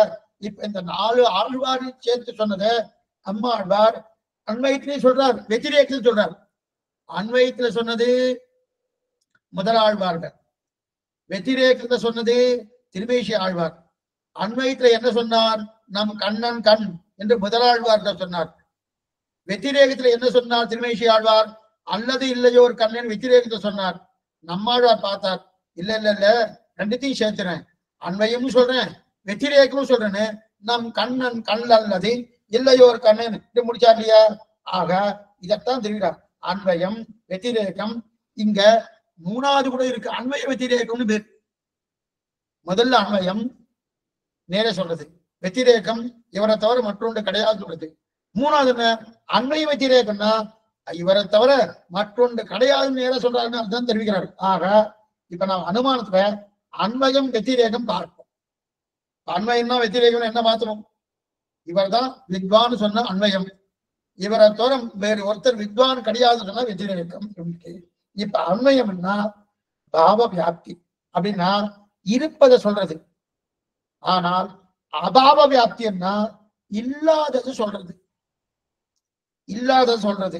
அதாவது இவரை தவிர மற்றொருத்தர் வித்வான் அல்ல என்று சொன்னால் இல்லாதது தானே, எதுவுமே இல்லையே. இவரை தவிர மற்றொருத்தர் வித்வான் இல்லைன்னு சொன்னா அது இல்லாதது தானே, இல்லாத சொல்றது, அதுதான் வெத்திரேகம். அதே போல எங்கெங்கெல்லாம் பகை இருக்குமோ அங்கங்கெல்லாம் நெருப்பி இருக்கும், இது அன்வயம். நன்னா புரிஞ்சுக்கோ, எங்கெங்கெல்லாம் பகை இருக்குமோ அங்கங்கெல்லாம் நெருப்பி இருக்கும், இது அன்வயம். ஆனால் வெத்திரேகம் சொல்லணும்னா திரும்ப நம் புத்தி என்ன பண்ணணும்னா அன்வயத்தை அப்படியே திரும்ப சொல்லும். அன்வயத்தை எங்கெங்கெல்லாம் நெருப்பி இருக்கோ அங்கெல்லாம் புகை இருக்குன்னு சொல்ல வருமானம். இது எதிர்த்தா சொல்லு என்று கேட்டால் எங்கெங்கெல்லாம் நெருப்பு இருக்காதோ அங்கங்கெல்லாம் புகை இருக்காது என்று வரும். ஆனால் நெருப்பு இருக்கும் இடத்தில் எல்லாம் புகை இருக்கும்னு சொல்லவே இல்லை. என்ன பார்த்துக்கோ, சொல்லியிருக்குமா? புகை இருக்கக்கூடிய இடத்துல எல்லாம் நெருப்பு இருக்குன்னு சொல்லியிருக்கோம். நெருப்பு இருக்கக்கூடிய இடத்துல எல்லாம் புகை இருக்குன்னு சொல்லி இருக்கோம்னா சொல்லவே இல்லை. இருக்குன்ற அவசியம் கிடையாதுன்னு நம்ம பார்த்தோம், சொல்லலையா? அப்ப புகை இருக்கும் இடத்தில் தான் நெருப்பு இருக்கும் தான் சொல்லி உள்ளோம். அப்ப புகை இருக்கும் இடத்தில் நெருப்பு இருக்கும் என்றுதான் அன்வயம். புகை இருக்கும் இடத்தில் நெருப்பு இருக்கும்னு சொன்னா அன்வயம். நெருப்பு இல்லாத இடத்தில் புகை இருக்காது என்று சொன்னால் வெத்திரேகம். கொஞ்சம் மாத்திக்கணும். ஏன்னா அன்வய வெத்திரேகத்தை நம்ம லோகத்துல சொல்ற மாதிரி சொல்லப்படாது. நம்ம என்ன சொன்னோம்? நெருப்பி பகை இருக்கக்கூடிய இடத்துல நெருப்பு இருக்கும், இது அன்வயம். நெருப்பு இருக்கிற இடத்துல புகை இருக்கும், இது வெத்திரேகம்னா கிடையாது. நெருப்பு இருக்கிற இடத்துல புகை இருக்குன்ற அவசியமே கிடையாது. அப்ப என்ன சொல்லணும்? என்ன சொன்னோம்? புகை இருக்கும் இடத்தில் தான் நெருப்பு இருக்கின்றது சொல்லிடணும். ஆனா புகை இருக்கிறது நெருப்பு இருக்கும் என்று சொன்னால் அன்வயம். நெருப்பு இல்லாத இடத்தில் புகை இருக்காது. என்ன பண்ணும்? நெருப்பு இல்லாத புகை இராது இல்லாது. ஏன்னா நெருப்பி இந்த பாருங்க, நெருப்பு இருக்கிற இடத்துல புகை இருக்கலாம், புகை இல்லாமலே இருக்கலாம். நல்லா பாருங்க, நெருப்பு இருக்கிற இடத்துல புகை இல்லை சொல்லலாம், நெருப்பு இருக்கிற இடத்துல புகை உண்டு என்று சொல்லலாம். ஆனா வெத்திரேகம் இந்த ரெண்டுமே சொல்ல முடியாது. அப்ப வெத்திரேகம் சொல்லணும்னா நெருப்பு இல்லாத இடத்தில் புகை இருக்காது என்று சொன்னாதான் வெத்திரேகம். ஆனால் நெருப்பு இருந்தும் புகை இல்லாமல் இருக்கக்கூடிய இடம் இருக்கு. இரும்பு துண்டு இருக்கணும், அந்த இரும்பு துண்டை நல்லா காய்ச்சியாச்சு, நெருப்புல காய்ச்சியாச்சுன்னா அது நெருப்பு வருமா? இருக்கும். புகை இருக்குமா? புகை இல்லை. அதான் தெரியும். ஆக நெருப்பு இருந்து புகை இல்லாத இடம் உண்டு, புகை இருந்து நெருப்பு இல்லாத இடமே கிடையாது. புரியுறதும்? புகை இருந்து நெருப்பு இல்லாத இடமே கிடையாது, நெருப்பு இருந்து புகை இல்லாத இடம் உண்டு. ஆக இப்ப அன்வேயம் வெத்திரேகம் இதை பார்த்தோம். இப்ப அன்வய வியாப்தின்னா பகை இருக்கு. அன்வய வியாப்தி, அன்வய வியாப்தினா பகை இருக்கு. எங்கெங்கெல்லாம் பகை இருக்கோ அங்கங்கெல்லாம் சாத்தியம் இருக்கு. சாத்தியம் தான் நெருப்பு, அதாவது நெருப்பு இருக்கு. இது அன்வய வியாப்தி. வெற்றிரேக வியாப்தி சுவாமி நிறைய சொல்லிட்டு இருக்கேன் சுவாமி, அவ்வளவா எழுதி வச்சுக்க அடையல் ரொம்ப சுருக்கமா சொல்லிட்டு இருக்கேன்.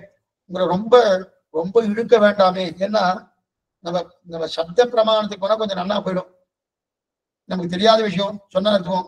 இதெல்லாம் அனுமானமும் பிரத்யட்சமும் தெரிஞ்ச விஷயம். தெரிஞ்ச விஷயத்தையும் நம்ம திரும்ப திரும்ப சொன்னாலே மனசு வந்து ஒவ்வாது. ஒவ்வாது மட்டுமல்ல, இதெல்லாம் எதுக்கு சுவாமி தேவையில்லைன்னு சப்த பிரமாணத்துக்கு தான் போறோம்னா அவரே நிறைய சொல்லியிருக்காரு. அப்படி அதை சுருக்கிதான் சொல்லிட்டு இருக்கேன். இது சொல்லணும்னா இப்ப அந்நிய வியாப்தி வெத்திரே அப்படின்னா என்ன அர்த்தம்? எங்கெங்கெல்லாம் பகை இருக்கோ அங்கங்கெல்லாம் சாத்தியம் இருக்கு, அதான் நெருப்பு இருக்கு. இது அந்நிய வியாப்தி. ஆனா வெதிரேக வியாப்தின்னா எங்கெங்கெல்லாம் சாத்தியம் இல்லையோ அங்கங்கெல்லாம் ஹேத்து இருக்காது. சாத்தியம்னா எது? நெருப்பு. எங்கெங்கெல்லாம் சாத்தியம் இல்லையோ அங்க ஹேத்து இருக்காது. சாத்தியம்னா அக்னி, நெருப்பு. எங்கெங்கெல்லாம் நெருப்பு இல்லையோ அங்கெல்லாம் ஏத்தி இருக்காது, அதாவது பகை இருக்காது. அப்ப நெருப்பு இல்லாத இடத்தில் பகை இருக்காது. பகை இருந்தால் நெருப்பு இருக்கும். இது அன்வயம். நெருப்பு இல்லாத இடத்தில் பகை இருக்காது. இது வெத்திரேக்கம். தெரியாது. இப்ப குளத்துல நெருப்பு இருக்கா? நெருப்பு இல்லையே சுவாமி, ஆனால் பகை இல்லை. இதெல்லாம் பகையோடு கூடியதோ அதெல்லாம் நெருப்போடு கூடியது. என்னவா எடுக்கிறார் மருமோ.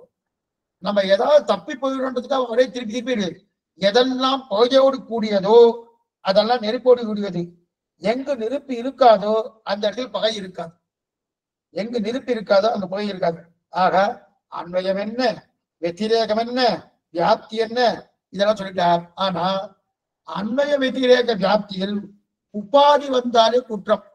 உபாதின்னு என்ன பார்த்தோம்? ஈரவிறகுன்னு பார்த்தோமோ. ஈரவிறகு போட்டாலே ஒரு குற்றம். அப்படின்னா அனுமானம் சித்திக்கவே சித்திக்காது. ஈரவிறகு ஆனபடியாலே பகை வரும். ஆனா அதை கொண்டு எல்லாத்தையும் சேர்க்க முடியாது. சேர்க்க முடியும்னா இப்ப தப்பா பண்ணுவோம். புரியத்துக்காக சொல்றேன். ஒருத்தர் என்ன பண்ணார்? நன்னா அனுமானம் பண்ணார். என்ன அனுமானம்னா ஆகாசத்தாமரை கமகமன்னு மணக்கிறதுன்னார். ஆகாசத்தாமரை கமகமன் மணக்கிறதுன்னார். அவை ஆகாசத்தாமரை மணக்கிறதா? ஆமா. இது போல கீழே ஜலார்வந்தேது, ஜலத்துல தாமரை மணக்கிறதுனும் ஜலத்துல தாமரை மணக்கிறதுனும் அதே போல ஆகாச தாமரை மணக்கிறதுன்னு சொன்னார். பட்சம், சாத்தியம், ஏத்து மூணு நன்னா இருக்கு. பட்சம் எது? ஆகாசம். சாத்தியம் எது? மனசு. மனம், மனம்னா வாசனை. தாமரை வாசனை வருமானோ. அப்ப ஆகாச தாமரை மணக்கிறதுனாலே பட்சம் ஆகாசம். பட்சம்னா எந்த இடமோ எதிலோ அது பட்சம் தான் பார்த்தோம். எதில், எதை, எதனால் மூணு விஷயத்தை பார்த்தோமோ. எதில், எதை, எதனால் அப்படின்னா எதில்னா பட்சத்தில், அந்த பட்சம் ஆகாசம். சாத்தியம் எது? அங்க இருக்கக்கூடிய வாசனை, தாமரை வாசனம் மணக்கிறது. அதே உபமான எதுன்னா நீர் தாமரை. ஏது எது? தண்ணீர தாமரை இருக்கணும், மணக்கிறதுனும் அதே போல மணக்கிறதுன்னு சொன்னார். வாசகம் தான்.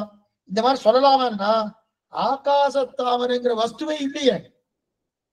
என்ன பாருங்க, அனுமானத்துல எல்லாம் நன்னா தான் இருக்கு. அனுமானத்துல பட்சம் நன்னா இருக்கு, சாத்தியம் நன்னா இருக்கு, கேது நன்னா இருக்கு, எந்த குறையும் கிடையாது. ஆனா பிரத்யட்சத்தால் அது பாதிக்கிறது. நல்லா பாருங்க, அனுமானத்துக்கு அடைய முன்னாடியே சொன்னேன், அனுமானத்துக்கு பிரதானம் பிரத்யட்சம். பிரத்யட்சத்தால பாதித்ததுன்னா அந்த அனுமானம் சித்திக்காது. பிரத்யட்சத்தால ஆகாச தாமரை இருக்கா? இருக்கவே இருக்காது, இல்லவே இல்லையே. பிரத்யட்ச ஆதாரம் இல்லையே. ஏன்னா பிரத்யட்சால் பாதிக்கப்பட்டால் அந்த அனுமானம் நிற்காது, நிற்கவே இருக்காது. பிரத்யட்ச விரோதம் பேசுவதையே அனுமதிக்க கூடாது. சுவாமி ராமானுஜர் முக்கியமான கொள்கை இது. அவருடைய கொள்கை என்ன தெரியுமா? பிரத்யட்சத்துக்கு விரோதமா பேசக்கூடாது. நம்முடைய சித்தாந்தமே விசிஷ்டாத்வைத சித்தாந்தம் தானே. இந்த சித்தாந்தத்தை பிரத்யட்சத்தை இல்லை ஆக்கவே முடியாது, இல்லை ஆக்கவே மாட்டார். எதுவாக இருந்தாலும் அது பிரத்யட்சம், எந்த அறிவாக இருந்தாலும் உண்மைன்னு சுவாமி. இதுதான் ரொம்ப முக்கியம். இது முக்கியமா ஸ்ரீபாஷ்யத்தை எடுத்திருக்காரு. பிரத்யட்சத்தை இல்லைன்னு சொல்றவா யார் தெரியுமா? அத்வைதி. சங்கராச்சாரியர் பிரத்யட்சத்தை இல்லைன்னு சொல்லுவார். நாம கண்ணால பார்க்கக்கூடிய இத்தனையும் பொய். இது எது போல? காணல் நீரை போல பொய்ன்னு சொல்றா இல்லையா? சுவாமி அதை ஒத்துக்கவே இல்லை. பிரத்யட்சத்தை பொய் நானும் சொல்லவே சொல்லாத, அதுவும் உண்மைன்னு. இந்த விசிஷ்டாத்வைதத்தின் அடிப்படை கொள்கை இது. ஞானம் என்று இருந்தாலே அது உண்மையான ஞானமாகத்தான் இருக்கும். ஞானம்னு சொன்னாலும் அது உண்மையான ஞானம். ஏன்னா பொய் ஞானத்தை ஒரு திருட்டாந்து பார்ப்போமா? பிரியத்துக்காக சொல்றேன். ராத்திரி ஒரு 10 மணி இருட்டு அப்படியே போயிட்டு இருந்தேன். போயிட்டு இருக்கச்சே அங்க கயிறு இருந்தது. அது சம கயிறு, நல்ல பெரிய கயிறா இருந்தது. அந்த கயிறை பார்த்த உடனே அது வளைஞ்சு இருந்தா அந்த கயத்தை பார்த்து பாம்புன்னு நினைச்சேன். இது உண்மையான ஞானமா பொய்யான ஞானமா? நம்ம உடனே சொன்னோம், சுவாமி இது பொய் சுவாமி, உண்மைன்னு சொல்றாங்க. இல்ல, இது அஜ்ஞானமா ஞானமா? இதுவும் அஜ்ஞானம் தானே சொன்ன இந்த சுவாமி. கிடையாதுன்றாரு. இதுவும் ஞானம்ன்றாரு. இதையும் ஏன்னா இந்த இந்த கயத்தை பார்த்து பாம்புன்னு பிரமிச்சேன். ஆனா அது பாம்பு கிடையாது, கயிறு தான். ஆனா நான் பிரமித்தது உண்மையா இல்லையா? உண்மைதானே. அப்ப இது பொய் ஞானம் தானே? பொய் ஞானம் இல்ல, அது உண்மைதான் சுவாமி. ஏன்னா பாம்புக்கும் கயிற்றுக்கும் பொருத்தம் இருக்கு. பாம்புக்கும் பகுத்துக்கும் அந்த பொருத்தம் இருக்கவேதான் அந்த கயத்தை பார்த்து பாம்புன்னு பிரமிக்கிறான் இவன். அதே அங்க ஒரு தரை போட்டிருக்கா, அல்லது அங்க ஏதோ ஒரு தூண் இருக்கு, அதை பார்த்து பாம்புன்னு சொல்லலையே. அந்த பாம்போது இந்த கயிறு ஒத்து போறதுன்னு சில விஷயத்துல வளைஞ்சு இருக்கு, உருண்டையா இருக்கு, நீளமா இருக்கு. அதே போல அதுக்கு அந்த தன்மையோட அசையாம இருக்கிறபடியாலே இது பாம்பன் நினைக்கிறா இல்லையா? அதனால அந்த பிரமித்த காரணம் இருந்தாலும் அந்த ஞானம் உண்மைன்றாரு. ஆனா அந்த ஞானம் பொய் என்பது அத்வைதவாதம். நல்லா புரிஞ்சுக்கோ, அந்த ஞானம் பொய் என்பது அத்வைதவாதம். ஏன்னா ஒண்ணு வேணாம். ராத்திரி ஒருத்தர் பின்னாடி போனார், பின்னாடி கொல்லப்பக்கம் போனார். கொல்லப்பக்கம் போன பெரிய தூண் இருந்தது. அந்த இருட்டார் இருக்கபடியாலே என்ன பண்ணார்? அந்த தூணை பார்த்து திருடன் நினைச்சுட்டார். தூணை பார்த்து திருடன் நினைச்சார். தூணை பார்த்து திருடன் நினைச்சோடனே உடனே இது அஜ்ஞானம் தானே. திருடனா தூணா சந்தேகப்பட்ட இல்லையா? இந்த சந்தேக ஞானம் பொய் தானே. நான் இதுவும் உண்மைதான் சுவாமி, இதையும் உண்மைதான் தெரியும். ஏன்னா நீ வீட்டுல இருக்கும்போது தான் சந்தேகப்படலையே. வீட்டுல எத்தனையோ வஸ்துக்கள் இருக்கு, அந்த வஸ்துவை பார்த்து திருடன்னு சொன்னியா? சொல்லலையே. ஆனா அதே அந்த பக்கத்துல கொல்ல பக்கம் போய் அங்க தூணை பார்த்து அந்த திருடன் எப்படி இருக்கானோ கருப்பா இருக்கும். திருடன்னா வெள்ளையா இருக்க மாட்டானு கேட்காதீங்க, அப்படின்னு தெரியாது. கரியான் ஒரு காலை ஒரு பாசுரம் பெரிய திருவழியில, கரியான் ஒரு காலை அந்த என்ன இருக்குன்னா கருப்பா ஒருத்தர் வந்தான். அது என்ன? அது பகவான சொல்றாரு. கரியான் ஒரு காலை எதுக்கு சொல்ல வந்தேன்னா, திருடன்னு சொன்னாலே கருப்பா இருப்பான்னு ஒரு முத்திரை குத்தி வச்சிருக்காரு. அப்ப அந்த கருப்பா இருக்கிறபடியாலே தூணுன்னு நினைச்சாரனோ, அந்த தூணுன்னு நினைச்சது அது பொய் ஞானமானா கிடையாதுன்னு. தூணுக்கும் அந்த திருடனுக்கும் ஒற்றுமை இருக்கு. அந்த ஒற்றுமை உண்மைதான். என்ன ஒற்றுமை? அதுவும் கருப்பா இருக்கு, இவனும் கருப்பா இருக்கான். அதுவும் அசையல, இவனும் அசையாம இருக்கான். அதனால அந்த ஒற்றுமை இருக்கிறபடியாலே அது ஞானம். அப்ப அந்த ஞானமும் உண்மைதான். அப்ப எல்லா ஞானங்களும் உண்மை என்பது சுவாமி எம்பெருமானாருடைய விசிஷ்டாத்வைத சித்தாந்தம். எல்லா ஞானம் உண்மை. ஆனால் பௌத்தனோ சங்கராச்சாரியரோ இந்த ஞானம் எல்லாம் போய் கண்ணால பார்க்கக்கூடிய ஞானம் அத்தனையும் போய் அப்படி. சங்கராச்சாரியருக்கு என்ன? பௌத்தத்வாந்த நிராசவாசரபதி ஜைனீவ கண்டீரவகா மாயாவாதி புஜங்கபங்க கருடத்ரைவித்ய சூடாமணி ஸ்ரீரங்கேச ஜெயத்கஜோ விஜயதே ராமானுஜோகம் முனிகி பிரச்சன்ன பௌத்த நிர்ணாலய லம்பதண்டா. சங்கராச்சாரியருக்கு பிரச்சன்ன பௌத்தன்னு பேர். என்னன்னு வச்சு சொல்றேன். ஏன் பிரச்சன்ன பௌத்தன்னா, பௌத்தனுடைய கொள்கை என்னவோ அதே கொள்கை தான் வருது. ஆனால் பௌத்தன் பிரம்மத்தை ஒத்துக்கல, இவர் பிரம்மத்தை ஒத்துட்டு இருக்கார். அவ்வளவுதான் வித்தியாசம். அவரும் சர்வம் சூன்யம் சொல்லிட்டு இருக்கார், இவர் எல்லா சூன்யம், பிரம்மத்தை விட மற்ற அத்தனையும் சூன்யம். அத்தனையும் பொய். ஆனா பகா சுவாமி ராமானுஜர் சொல்றது அத்தனையும் பாரமார்த்திகம், அத்தனையும் உண்மைன்னு தெரிவிக்கிறார் இல்லையா? இப்ப ஞானம் என்பதை உண்மைன்னு தெரிவிக்கிறார் இல்லையா? ஆக எங்கெங்கெல்லாம் நம்ம விஷயத்துக்கு வருவோம், எங்கெங்கெல்லாம் ஈர விறகு இருக்கோ அங்கங்கெல்லாம் புகை வரும், காய்ந்த விறகு இருந்தா புகை வராது. அதாவது எங்கெங்கெல்லாம் புகை இருக்கோ அங்கெல்லாம் வீரகீரை இருக்கும். இதுதான் வியாபகம். இந்த வியாபகம் நடுவுல ஒரு உபாதி வந்து தோணும், ஈர விறகுன்ற உபாதி வந்தாலே அனுமானம் செல்லுபடியாகாது. உபாதி வந்தாலே அனுமானம் செல்லுபடியாகாது. ஆக புகை இருக்குன்னாலே நெருப்பு இருக்குன்னு அர்த்தம். ஆனால் ஈரவிறகு இல்லையே சுவாமின்னா ஈரவிறகு கொண்டு வந்தாலே அது ஒத்து வராது. அதனால அந்த உபாதியை அனுமானத்தில் கொண்டு வர முடியாது. அதாவது புகை இருக்கும் இடமெல்லாம் ஈரகீர் இருக்கணும். ஆனால் இது இருக்குமா சுவாமி? எங்கெங்கெல்லாம் புகை இருக்கோ அங்கெல்லாம் ஈரவிறகு இருக்கணும். இப்ப மலையில ஈரவிறகு இருக்குமா? அது எரிஞ்சு எரிஞ்சு புகை வந்து இருக்கு, ஈரவிறகு இருக்குவாங்க. இப்ப இந்த வியாப்தியை எடுக்க முடியாது. அதனால அந்த வியாப்தி தவறதான் போயிடும். ஆக ஆனால் சாதனத்துக்கு இது வியாபகமா இருக்காது. சாதனம் இது என்ன? நெருப்பு. நெருப்புக்கு ஈரவிறகு வியாபகமாக இருக்காது. ஏன்னா நெருப்பு இருக்கும் இடத்தில் ஈரவிறகு இருக்கணுங்கிற தேவையில்லை. நெருப்பு இருக்குன்னாலே ஈரவிறகு இருந்தா இருக்கணுமா? இருக்கின்ற தேவையில்லை. அப்ப அது வியாபியமாக இருக்காது. அப்படி இருந்தா அதான் உபாதி. அந்த உபாதி தப்பு. உபாதி சம்பந்தம் இருந்தாலே அனுமானம் தப்பா போயிடும். உபாதினா எத்தையோ கொண்டு குறுக்க சேர்த்தாச்சுனாலே அந்த அனுமானம் தப்பா போயிடும். அதான் தெரிவிக்கிறார். ஆக உபாதி இல்லாமல் அனுமானம் சொன்னா சரியா இருக்கும். இப்ப குறுக்க எதுவும் இருக்கக்கூடாது. பட்சம், சாத்தியம், கேது இந்த மூணு ஒழுங்கா இருந்துச்சுன்னு வச்சுக்க அந்த அனுமானம் நல்ல சபலமாகும்.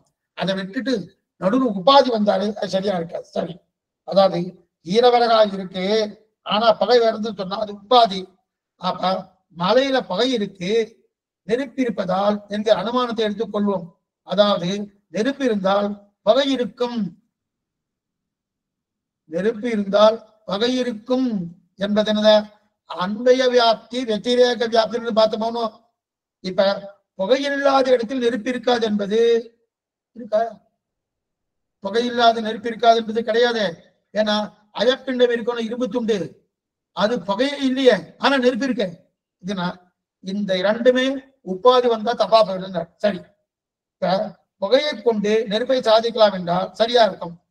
நெருப்பை கொண்டு புகையை சாதிக்கலாம்னா சரியா வராது. இதுதான் முக்கியம். புகையை கொண்டு நெருப்பை ஸ்தாபிக்கலாம். புகை இருக்கு சுவாமி, அதான் நெருப்பு இருந்தாகணும். அதே நெருப்பு இருக்கு அதனால புகை இருந்தாகணும் என்கிற அவசியம் கிடையாது. சரி, சரியா இருக்கும். இப்ப நெருப்பை வைத்துக் கொண்டு புகையை சாதித்தால் தப்பா போயிடுதுன்னா முதலில் வியாபகம் மாறும். வியாபியம் ஆனால் நெருப்பு இருந்தாலும் ஈரவகை இருந்தாலும் புகை இருக்கும் என்று ஒத்துக்கொண்டார். நாம் ஏற்கனவே பார்த்தது நெருப்பு இருந்தாலும் புகை இருக்காதுன்னு ஒத்துன்னு இருக்கணும். ஒருத்தர் என்ன சொன்னார், சுவாமி ஈரவரகு இருக்கு சுவாமி அதனால அது புகை வருதுன்னா அதனால இல்லை. அதுதான் அயப்பிண்டம். இப்ப அயப்பிண்டத்துல ஈரவரகு சேர்க்க முடியாது. அப்ப என்னது? அங்க என்ன இருக்கு? நெருப்பு இருக்கு ஆனா புகை இல்லை. இப்ப என்ன சொன்னார்? நெருப்பு இருந்தால் புகை இருந்தே தீரும், ஈரகு இருக்குமாறா என்கிற உள்ள புகுத்துறார் இல்லையா? அந்த புகுத்தக்கூடிய உபாதி தான் தப்பா படும். இந்த உபாதி வந்தாலே அனுமானம் தப்பா படும். எதுக்காக இத்தனை தடவை இதை சொல்லிட்டு இருக்கேன்னா, நடுவுல ஈரவரக கொண்டு வந்து சேர்த்தாச்சுன்னா அனுமானம் தப்பா போயிடும். ஏன்னா பிரியத்காசம் நல்லா பழுத்த காய்ச்சிருக்கக்கூடிய அந்த இழப்பிண்டத்துல நெருப்பு இருக்கு ஆனா புகை இல்லை. அதனால் உபாதியை கொண்டால் அனுமானம் பொருந்தாது. சரி, இப்ப இன்னொரு திட்டாந்தம் பார்ப்போம். அவரே எடுத்திருக்காரு. அது என்ன, எதுவுமே வாசிக்கல, நேரா விஷயத்துக்கு தான் வந்துட்டு இருக்கேன். வாசிக்கணும்னா 4 விஷயத்துக்கு வந்துட்டு இருக்கேன். மேற்கொண்டு இன்னொரு திட்டாந்தம், மைத்ரேயி ஒரு பெண்மணி, அவரே எடுத்திருக்காரு. மைத்ரேயன் ஒரு பெண்மணி, அவர் ஒரு பிள்ளையை பெற்றுட்டார். அந்த பிள்ளைய கருப்பா இருக்கான். அந்த பிள்ளை கருப்பா இருக்கான். உடனே ஒருத்தர் சொன்னார், இவர் இந்த பிள்ளை மைத்ரேயின் பிள்ளையானபடியாலே கருப்பாக இருக்கிறான்னு சொன்னார். இந்த பிள்ளை கருப்பா இருக்கிறான் எதனாலே? மைத்ரேயின் பிள்ளையானபடியாலே அப்படின்னு சொன்னார் இல்லையா? இப்ப வியாப்தி என்னன்னா, யாரெல்லாம் மைத்ரேயின் பிள்ளைகளோ அவர்கள்லாம் கருப்பா இருப்பார்கள் என்று சொல்லலாம்னா, கருப்பா இருக்க மனுஷர்கள்லாம் மைத்ரேயின் பிள்ளைகள் சொல்லலாமன்னா இந்த அனுமானம் பொருந்தவே பொருந்தாது. யாரெல்லாம் கருப்பா இருக்காலோ அவெல்லாம் மைத்ரேயின் பிள்ளையா? பொருந்தாது. சரி, மைத்ரேயின் பிள்ளை ஆனபடியாலே இவர் கருப்பா இருக்காருன்னு சொல்ல முடியாது. அப்ப ஊர்ல இருக்கிற பிள்ளைகள் எல்லாம் மைத்ரேயின் பிள்ளைகள் ஆக முடியுமா? எப்படி ஆக முடியும்? ஆக முடியாதுன்னு இந்த அனுமானமே தப்பு. இது சரியான அனுமானம் கிடையாது. இதற்கு மைத்ரே என்ன சொல்கிறார் என்றால், நான் இவனை கர்ப்பத்தில் அவன் சொல்றான், நான் இவனை கர்ப்பத்துல வச்சுட்டு இருந்தேன், வச்சுட்டு இருக்கும் போது நிறைய கீரையை சாப்பிட்டேன். அதே மாதிரி கீரை சாப்பிட்டா கருப்பா வருவான்னு அந்த மாதிரிலாம் ஒன்றும் கிடையாது. நிறைய கீரை சாப்பிட்டேன், கீரை சாப்பிட்டபடியா கருப்பா இருக்கேன்னு இந்த பிள்ளை பெற நான் எங்கேயோ இல்லாதவரிடத்துல இருந்தேன் அதனால கருப்பா அப்படின்னா, எங்கேயோ இருந்தேன் அதனால கருப்பு, நான் கீரை நிறைய சாப்பிட்டேன் அதனால கருப்பு சொல்ல முடியுமான்னா இந்த அனுமானமும் பொருந்தவே பொருந்தாது. பொடியா போயிடும், பொருந்தவே பொருந்தாது. கருப்பா இருக்கிறவர்கள் எல்லாம் கீரை சாப்பிட்டவர்கள் அப்படின்னு சொல்லலாமான்னா அதையும் சொல்ல முடியாது. கீரை சாப்பிட்டபடியால கருப்பா இருக்காரு சொல்ல முடியுமானா சொல்ல முடியாது. மேலும் இன்னொன்னு சொல்றாரு, இப்ப மைத்ரேயன் கருப்பானபடியாலே மைத்ரேயன் மகன் கீரை சாப்பிட்டுக்கணும் அப்படின்னு எடுத்தோம், அதுவும் உண்டான அதுவும் கிடையாது. இந்த வியாப்தியே தப்பு. மைத்ரேயின் மகனானபடியாலே கருப்பு தப்பு. மைத்ரேய மகன் வெள்ளையா இருக்கப்படாதா? தானமே இருக்கலாம். இவன் கீரையை சாப்பிட்டபடியாலே கருப்பு, அந்த வியாப்தியும் தப்பு. அப்பெல்லாம் என்ன ஆகும்? லோகத்துல யாரெல்லாம் கருப்பா இருக்காளோ அவெல்லாம் கீரை சாப்பிட்டுக்கணும் ஒரு அர்த்தம் வரும்.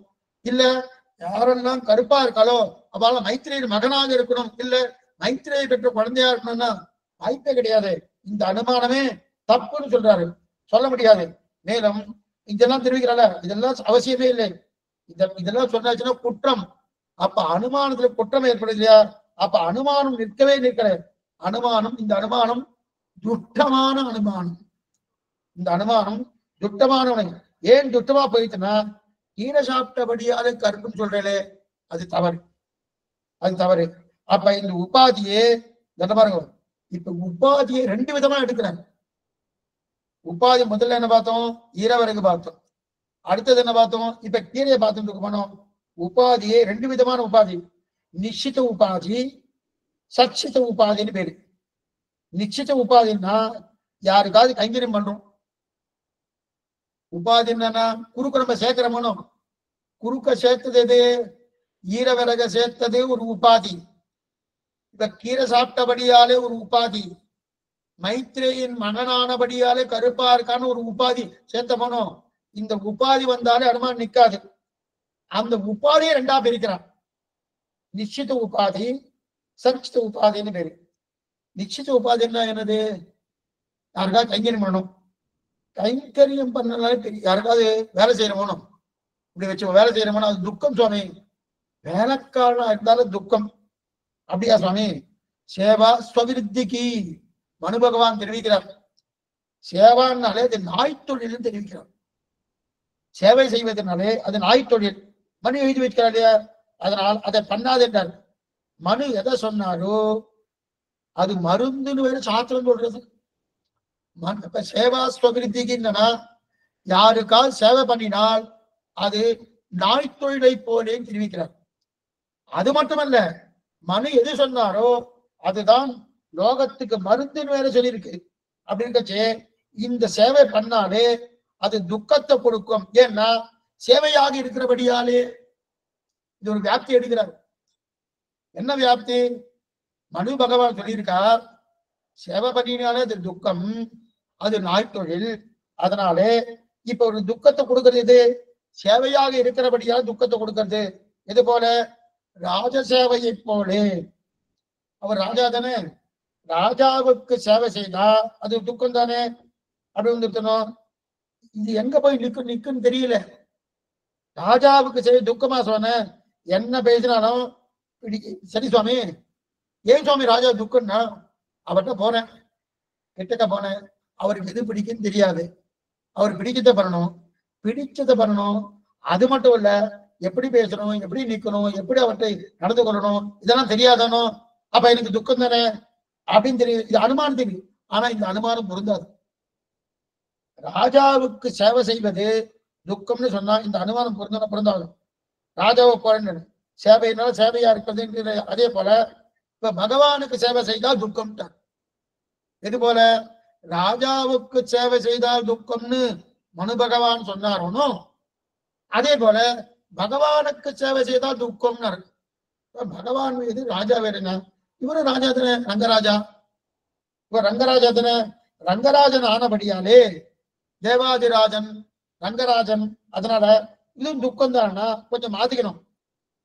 இந்த சேவை எப்படி தெரியுமா இருக்கும்? பாவத்தினால் ஏற்பட்ட சேவையாக இருந்தால் துக்கம், கர்மத்தினால் நீ சேவை பண்ணினார் என்றால் அது துக்கம். கர்மம் என்கிற உபாதியை சொல்லவில்லை என்றால் அது துக்கம் கிடையாது. நடுவில் உபாதி வருது. இது போல ஈரவிறகு, கீரை, இந்த மாதிரி உபாதி போல நமக்கு கூட இந்த சேவை செய்யும் போது நம்முடைய கர்மத்தினால் அந்த கர்மத்தை வைத்துக் கொண்டு என்னுடைய யாருக்காக சேவை பண்றேன்னா என்னுடைய பாவத்தால பண்ணிட்டு இருக்கேன். யாருக்காக உடனே நான் வாசல்ல போறத பத்தி அடியே சொல்லிட்டு இருக்கேன். ஸ்ரீ வைஷ்ணவர்களுக்கோ ஆச்சாரியர்களுக்கோ பகவானுக்கோ இது கிடையாது. ஸ்ரீ வைஷ்ணவர்கள் பண்ணுவது இவருடைய கர்மத்தினாலேயோ பாவத்தினாலோ அல்ல, அனுகிரகத்தாலே பண்றேன். ஆச்சாரியன் பண்ணக்கூடிய கைங்கரியமோ அவர்கள் பண்ணக்கூடிய சேவையோ இவருடைய கர்மத்தினாலோ பாவத்தினாலும் அல்ல, ஆச்சாரிய அனுகிரகத்தாலே. பகவானுக்கு பண்ணக்கூடிய கைங்கரியமோ சேவையோ இவருடைய பாவத்தினாலேயோ கர்மத்தினாலோ அல்ல, பகவத் அனுகிரகத்தால பண்றேன். அதே போல யாரோ வாசல்ல போற பண்ணிட்டு இருக்கேன்னா இவருடைய கர்மத்தினால பண்ணிட்டு இருக்கேன், ஏதோ ஒரு பண்ணிருப்பேன் அதனால பண்ணிட்டு இருக்கேன். அதே போல என்னுடைய பாவத்தினால பண்ணிட்டு இருக்கேன். ஆனா பகவானுக்கு அப்படி இல்லை. பாவத்தினால பண்ணாதான் அந்த சேவை துக்ககரம், அனுகிரகத்தால் பண்ணப்பட்ட சேவை ஆனந்தகரம். என்ன பண்ணுவோம்? பகவத் அனுகிரகத்தாலும் ஆச்சாரிய கடாட்சத்தாலும் பாகவத சம்பிருதியாலும் பண்ணக்கூடிய சேவை இது, அது துக்ககரம் கிடையாது, அது ஆனந்தகரம். அப்ப இந்த இடத்துல தான் பொருந்துருது. என்ன பொருந்தது? சேவாஸ்வ விருத்திக்குன்னு சொல்லியாச்சனாலே என்ன சேவை? சுவாமி அவருக்கெல்லாம் சேவை பண்ண முடியாதுன்னா யாரோ வாசல்ல போறவனை பத்தி சொல்லிட்டு இருக்காருங்க மனு பகவான். அவருக்கு பண்றது என்ன? சுவாமி அவருக்கு இந்த மாதிரி கடன் பட்டிருக்கேன், அவருக்கு சேவை பண்ணணும்னு சொல்லியிருக்கு, பண்றேன். அப்ப அது பாவத்தினால அல்லது என்னுடைய கர்மத்தினால. கர்மம் பாவம் ரெண்டும் ஒண்ணுதான் வச்சுக்கோ. எதுவும் சொல்ல வந்தேன் அப்படி இருக்கச்சியா? இந்த பாவத்தினால் ஆரம்பிக்கப்பட்ட ஒரு ஏத்து வந்தது இல்லவா, அதுதான் உபாதி. உபாதியால ஒரு சேவை வந்தாலே, ஒரு காரணத்தை முன்னிட்டு கொண்டு ஒரு சேவை வந்தாலே அது துக்ககரம். அந்த காரணம் என்ன? என்னுடைய கர்மம். கர்மத்தில் அது துக்ககரம். அப்ப பாவத்தினால் ஆகப்பட்ட சேவை தான் நிச்சித உபாதி. அதத்தான் நிச்சித உபாதி. ஆனால் ஒரு ஜீவன் இந்த சரீரம் தொலையும் போது மோட்சம் அடைகிறா இல்லையா, அவர் உபாசனம் பண்றா இல்லையா, அவரின் விஷயம் முடிந்தபடியாலே. இது போல சுக்கராச்சாரியாரை போலன்னு இருக்கிறார்.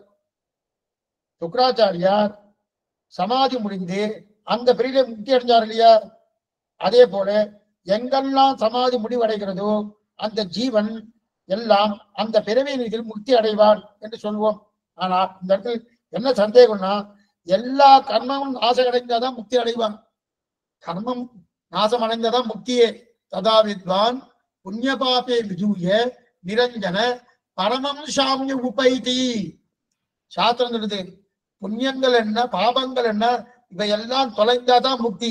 இப்ப சுக்கராச்சாரியர் முக்தி அடைஞ்சாரு சொன்ன தொலைஞ்சிருக்கணும், அவருக்கு தொலைஞ்சிருக்கணும். தொலைஞ்சி இருக்கிறபடியாதான் முக்தி. அப்ப அவருக்கு புண்ணிய பாபங்கள் தொலைஞ்சிருக்குன்னா அவருக்கு வேற உபாதி கிடையாது, உபாதி கிடையாது.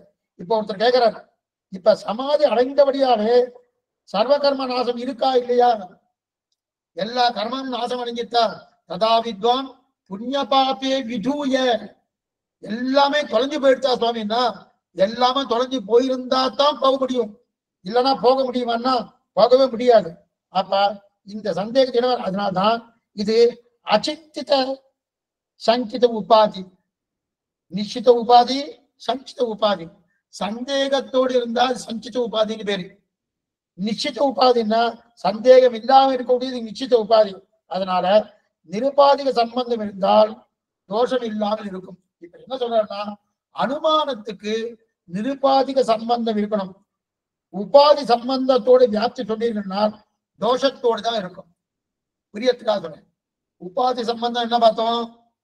கீரை சாப்பிட்டபடியாலே கருப்பா வந்துட்டான், இது உபாதி. ஈரவர்கள் இருக்கிறபடியாலே புகை வந்துட்டு, இது உபாதி. இது என்னது? நிருபாதிக சம்பந்தம் கிடையாது. நிருபாதிக சம்பந்தம் இருந்தாதான் தோஷம் இல்லாம இருக்கும் அனுமானம். ஆனா இயற்கையா இருக்கணும். பட்சம், சாத்தியம், கேது, இந்த மூணுமே ஒரே நிலையில் இருக்கணும், இயற்கையா இருக்கணும். பட்சம் மலை, சாத்தியம் நெருப்பு, கேத்து எது? காரணம் எது? புகை. புகை இருக்கிறபடியாலே மலையில் நெருப்பு இருந்தாகணும் சொன்ன போனோ. இது நிருபாதிகமா இருக்கு. அதுல நடுவு உபாதி ஒரு கீரையோ அல்லது ஈரவிறகையோ கொண்டு வந்தா அப்ப என்ன தோஷமாயிடும். அப்ப உபாதி சம்பந்தத்தோடு வியாப்தி சொன்னீர்களா இது தோஷத்தோட. நான் பார்த்த உபாதி என்ன பண்ணி பார்க்கணும்? என்னென்ன உபாதி பார்த்தோம்? ஈரவிறகுங்கிற ஒரு உபாதி, கீரைன்னு ஒரு காலட்சம் முடிஞ்சோன்னே கீரை நல்லா ஞாபகம் இருக்கும். சுவாமி கீரையை சாப்பிட்டா கருப்பா வந்துருவாளா? கீரையை பகல்ல தான் சாப்பிடணும், ராத்திரி சாப்பிடப்படாது. அது எந்த கீரையா இருக்கணும், பகல்ல தான் சாப்பிடணுமே தவிர ராத்திரி சாப்பிடப்படாது. சரி சரி, அடுத்தது இந்த மாதிரி உபாதி எல்லாம் சந்தேகத்துக்கு இடமா இருக்கணும். அதுதான் சஞ்சித உபாதி. இருக்குமா? இரவு விறகு இருக்கிறபடியாலே புகையா? சந்தேகம். அதே போல கீரை சாப்பிட்டபடியாலே கருப்பா? சந்தேகம். இந்த சந்தேகத்தை என்ன இல்லையா? அதெல்லாம் வேண்டாம். அப்ப உபாதி அற்ற நிருபாதிக வியாப்த வியாபகத்தை சொன்னார் என்றால் அனுமானம் தோஷம் இல்லாமல் சிந்திக்கும். அனுமானம் பார்க்கல. அனுமானத்துக்கு எது பிரதானம் என்னால் உபாதி இருக்கப்படாது. பட்சம் சரியா இருக்கணும், சாத்தியம் சரியா இருக்கணும், கேத்து சரியா இருக்கணும், பிரத்யட்சத்துல பார்த்திருக்கணும். இப்ப நம்ம நேர ஆகாசத்தாமரை மணக்கிறதுன்னு சொன்ன போனோம். ஒரு எக்ஸாம்பிள் எடுத்த போனோம், ஒரு உதாரணம் எடுத்த போனோம். எதனால ஆகாசத்தாமரை இருக்குது? நிலத்தில் தாமரை வணைக்கிறா போல ஆகாச தாமரை வணைக்கிறதுன்னாரு. பட்சம் சரியா இருக்கு, பட்சம் தான் ஆகாசம். ஏத்து மனம், ஏத்து நன்னா இருக்கு. அதே போல சாத்தியம் நன்னா இருக்கு, ஆக தாமரை சாத்தியம்ன்றாரு. ஆனா பிரத்யட்சத்துல ஆகாசம் கிடையாதுன்னு, ஆகாச தாமரை கிடையாதுன்னு. ஆகாசம் உண்டு, ஆகாச தாமரை கிடையாது. அப்ப பிரத்யட்சத்துல ஆகாச தாமரை கிடையாதுன்னு. அப்ப பிரத்யட்சத்தாலே அனுமானம் அடிபடுறது. அந்த மாதிரியும் கூடாது, பிரத்யட்சத்தால அடிபடக்கூடாது. நடுவில் உபாதி வந்துட்டு வச்சுங்க. அந்த உபாதி வந்தாலே என்ன ஒரு சிரமம்னா, உபாதி வந்துட்டுனாலே நமக்கு அந்த அனுமானம் சித்திக்குமான சித்திக்காது. ஏன்னா அது இதுவா அதுவா? உபாதிங்க என்னது? ஈரவிறகு, கீரை, இதெல்லாம் கொண்டு வந்த போனோம் நல்லா ஞாபகம் இருக்கும். ஈரவிறகு ஞாபகம் இருக்கும், கீரை நல்லா ஞாபகம் இருக்கும். சாமி கீரையை கீரை கீரைன்னு அப்படிங்க. இதெல்லாம் வந்தா மேற்கொண்டு இருக்கக்கூடிய இந்த நிலையெல்லாம் அதுக்கு உபாதி வந்தாலே அந்த அனுமானம் செஞ்சிட்டார் அப்படின்னு தெரிவித்தார். இதற்கு மேல அனுமானம் என்னன்னு பார்க்கணும். அனுமானம்னா என்ன ஏது? ரொம்ப ஆச்சரியமா எடுக்கிறார், ரொம்ப நல்லா எடுக்கிறார். இனி ஒரு 2 நாளைக்கு அனுமானம் தான் பார்க்க போறோம். நிறைய விஷயம் எடுத்திருக்காரு. அவர் எடுத்திருக்கிற விஷயத்த பார்த்தா அதுவே குறைஞ்சபட்சம் ஒரு 7-8 காலட்சமா பண்ணி ஆகணும். அடி இந்த காலட்சத்துல முடிக்கலாம்னு பார்த்துட்டு இருக்கேன். ஏன்னா நிறைய விஷயம் எடுத்திருக்கார் சுவாமி. எவ்வளவு தூரம் சுருக்க முடியுமோ சுருக்க அடிய சொல்றேன் அனுமானத்துக்கு. ஆனா இதெல்லாம் சொல்லிட்டேனும். அப்ப இதுதான் சுவாமி பிரத்யட்ச பிரமாணம் சாத்தியமில்லைன்னு, அனுமான பிரமாணம் சாத்தியமில்லைன்னு சொல்ல போறேன். அப்ப என்ன? சப்த பிரமாணம் தான். இந்த இடத்துல சப்த பிரமாணத்துக்கு வேத பிரமாணம் சொல்லல, சப்த பிரமாணம் எடுத்திருக்காங்க. நல்லா பாருங்க. என்ன சொல்லிடணும்? பிரத்யட்சம் ஒரு பிரமாணம், அனுமானம் ஒரு பிரமாணம், வேதம் ஒரு பிரமாணம் எடுத்துக்கணுமோ. அப்படி எடுக்கல. கொஞ்சம் நல்லா புரிஞ்சுக்குங்க. வேதம்னு எடுக்கல, சப்தம்னு எடுத்திருக்காங்க. வேதம்னு எடுத்துட்டாச்சுன்னா அப்ப பூர்வாச்சாரிய ஸ்ரீசுக்தி எல்லாம் பிரமாணம் இல்லைன்னு போயிடும். ஆழ்வார்கள் ஸ்ரீசுக்தி எல்லாம் பிரமாணம் இல்லைன்னு போயிடும். யாராவது பெரிய பெரிய மகான்கள் பெரியோர்கள் அவா சொன்ன வார்த்தையெல்லாம் பிரமாணம் இல்லைன்னு போயிடும். அப்ப பிரதானமா சப்தம் எடுத்தாச்சுன்னா, ஓ சப்தமா சுவாமி, ஆழ்வாருடைய சப்தங்கள், பூர்வாச்சாரிய சப்தங்கள், இந்த பெரியோருடைய சப்தங்கள், இந்த அதனால சப்த பிரமாணம் எடுத்திருக்காங்க. அதனால இப்ப சப்த பிரமாணத்தை பார்க்க போறது இல்ல, அனுமானத்தை தான் பார்க்க போறோம். நாளை தினம் சாயங்காலம் அனுமானத்தை ரொம்ப ரொம்ப நாள் எடுத்திருக்காரு. ஆனா கேட்க கேட்க ஆனந்தமா இருக்கும். இப்படி கூட அனுமானம் பண்றாளா சுவாமின்னு தோணும். உண்டு. அப்படி அனுமானம் பண்ணி அனுமானத்துக்கு வியாபியம் என்ன, வியாபகம் என்ன, அதுக்கு ஹேத்து என்ன, பட்சம் என்ன, சாத்தியம் என்ன, இதெல்லாம் நம்ம பார்க்க வரார். என்னன்னு நம்ம நாளை தினம் பார்ப்போம். நாளை தினம் கருத்தால பாகவதம் உண்டு. அது 10 மணிக்கு, சாயங்காலம் 5 மணிக்கு இதே பிரகாரம் இந்த யதீந்திர மதி தீபிகா. ரெண்டுமே 2 விதத்துல 2க்கும் பெருமை உண்டு.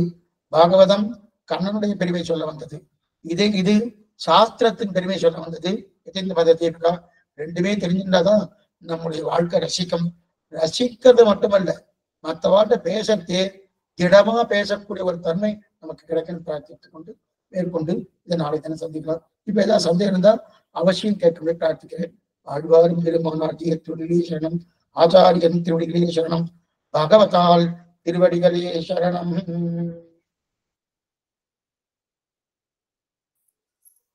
स्वामी धन्योस्मि स्वामी श्रीमती स्वामी भाग्यम புரியுது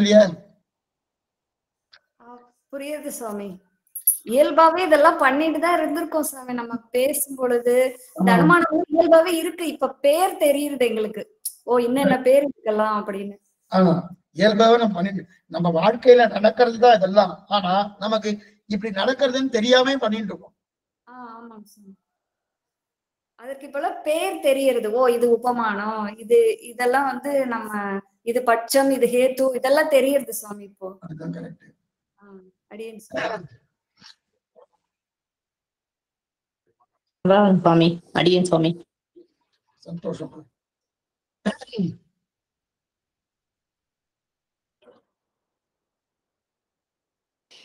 திருவடி சேவிச்சுக்கிறேன் சுவாமி. ஸ்ரீமதி ராமானுஜாய நமஹ.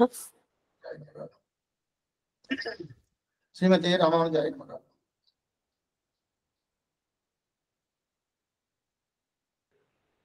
அடியேன் சுவாமி. ஸ்ரீமதே ராமானுஜாய நமஹ. தன்யன் சுவாமி. ஸ்ரீமதி ராமானுஜாய நமஹ.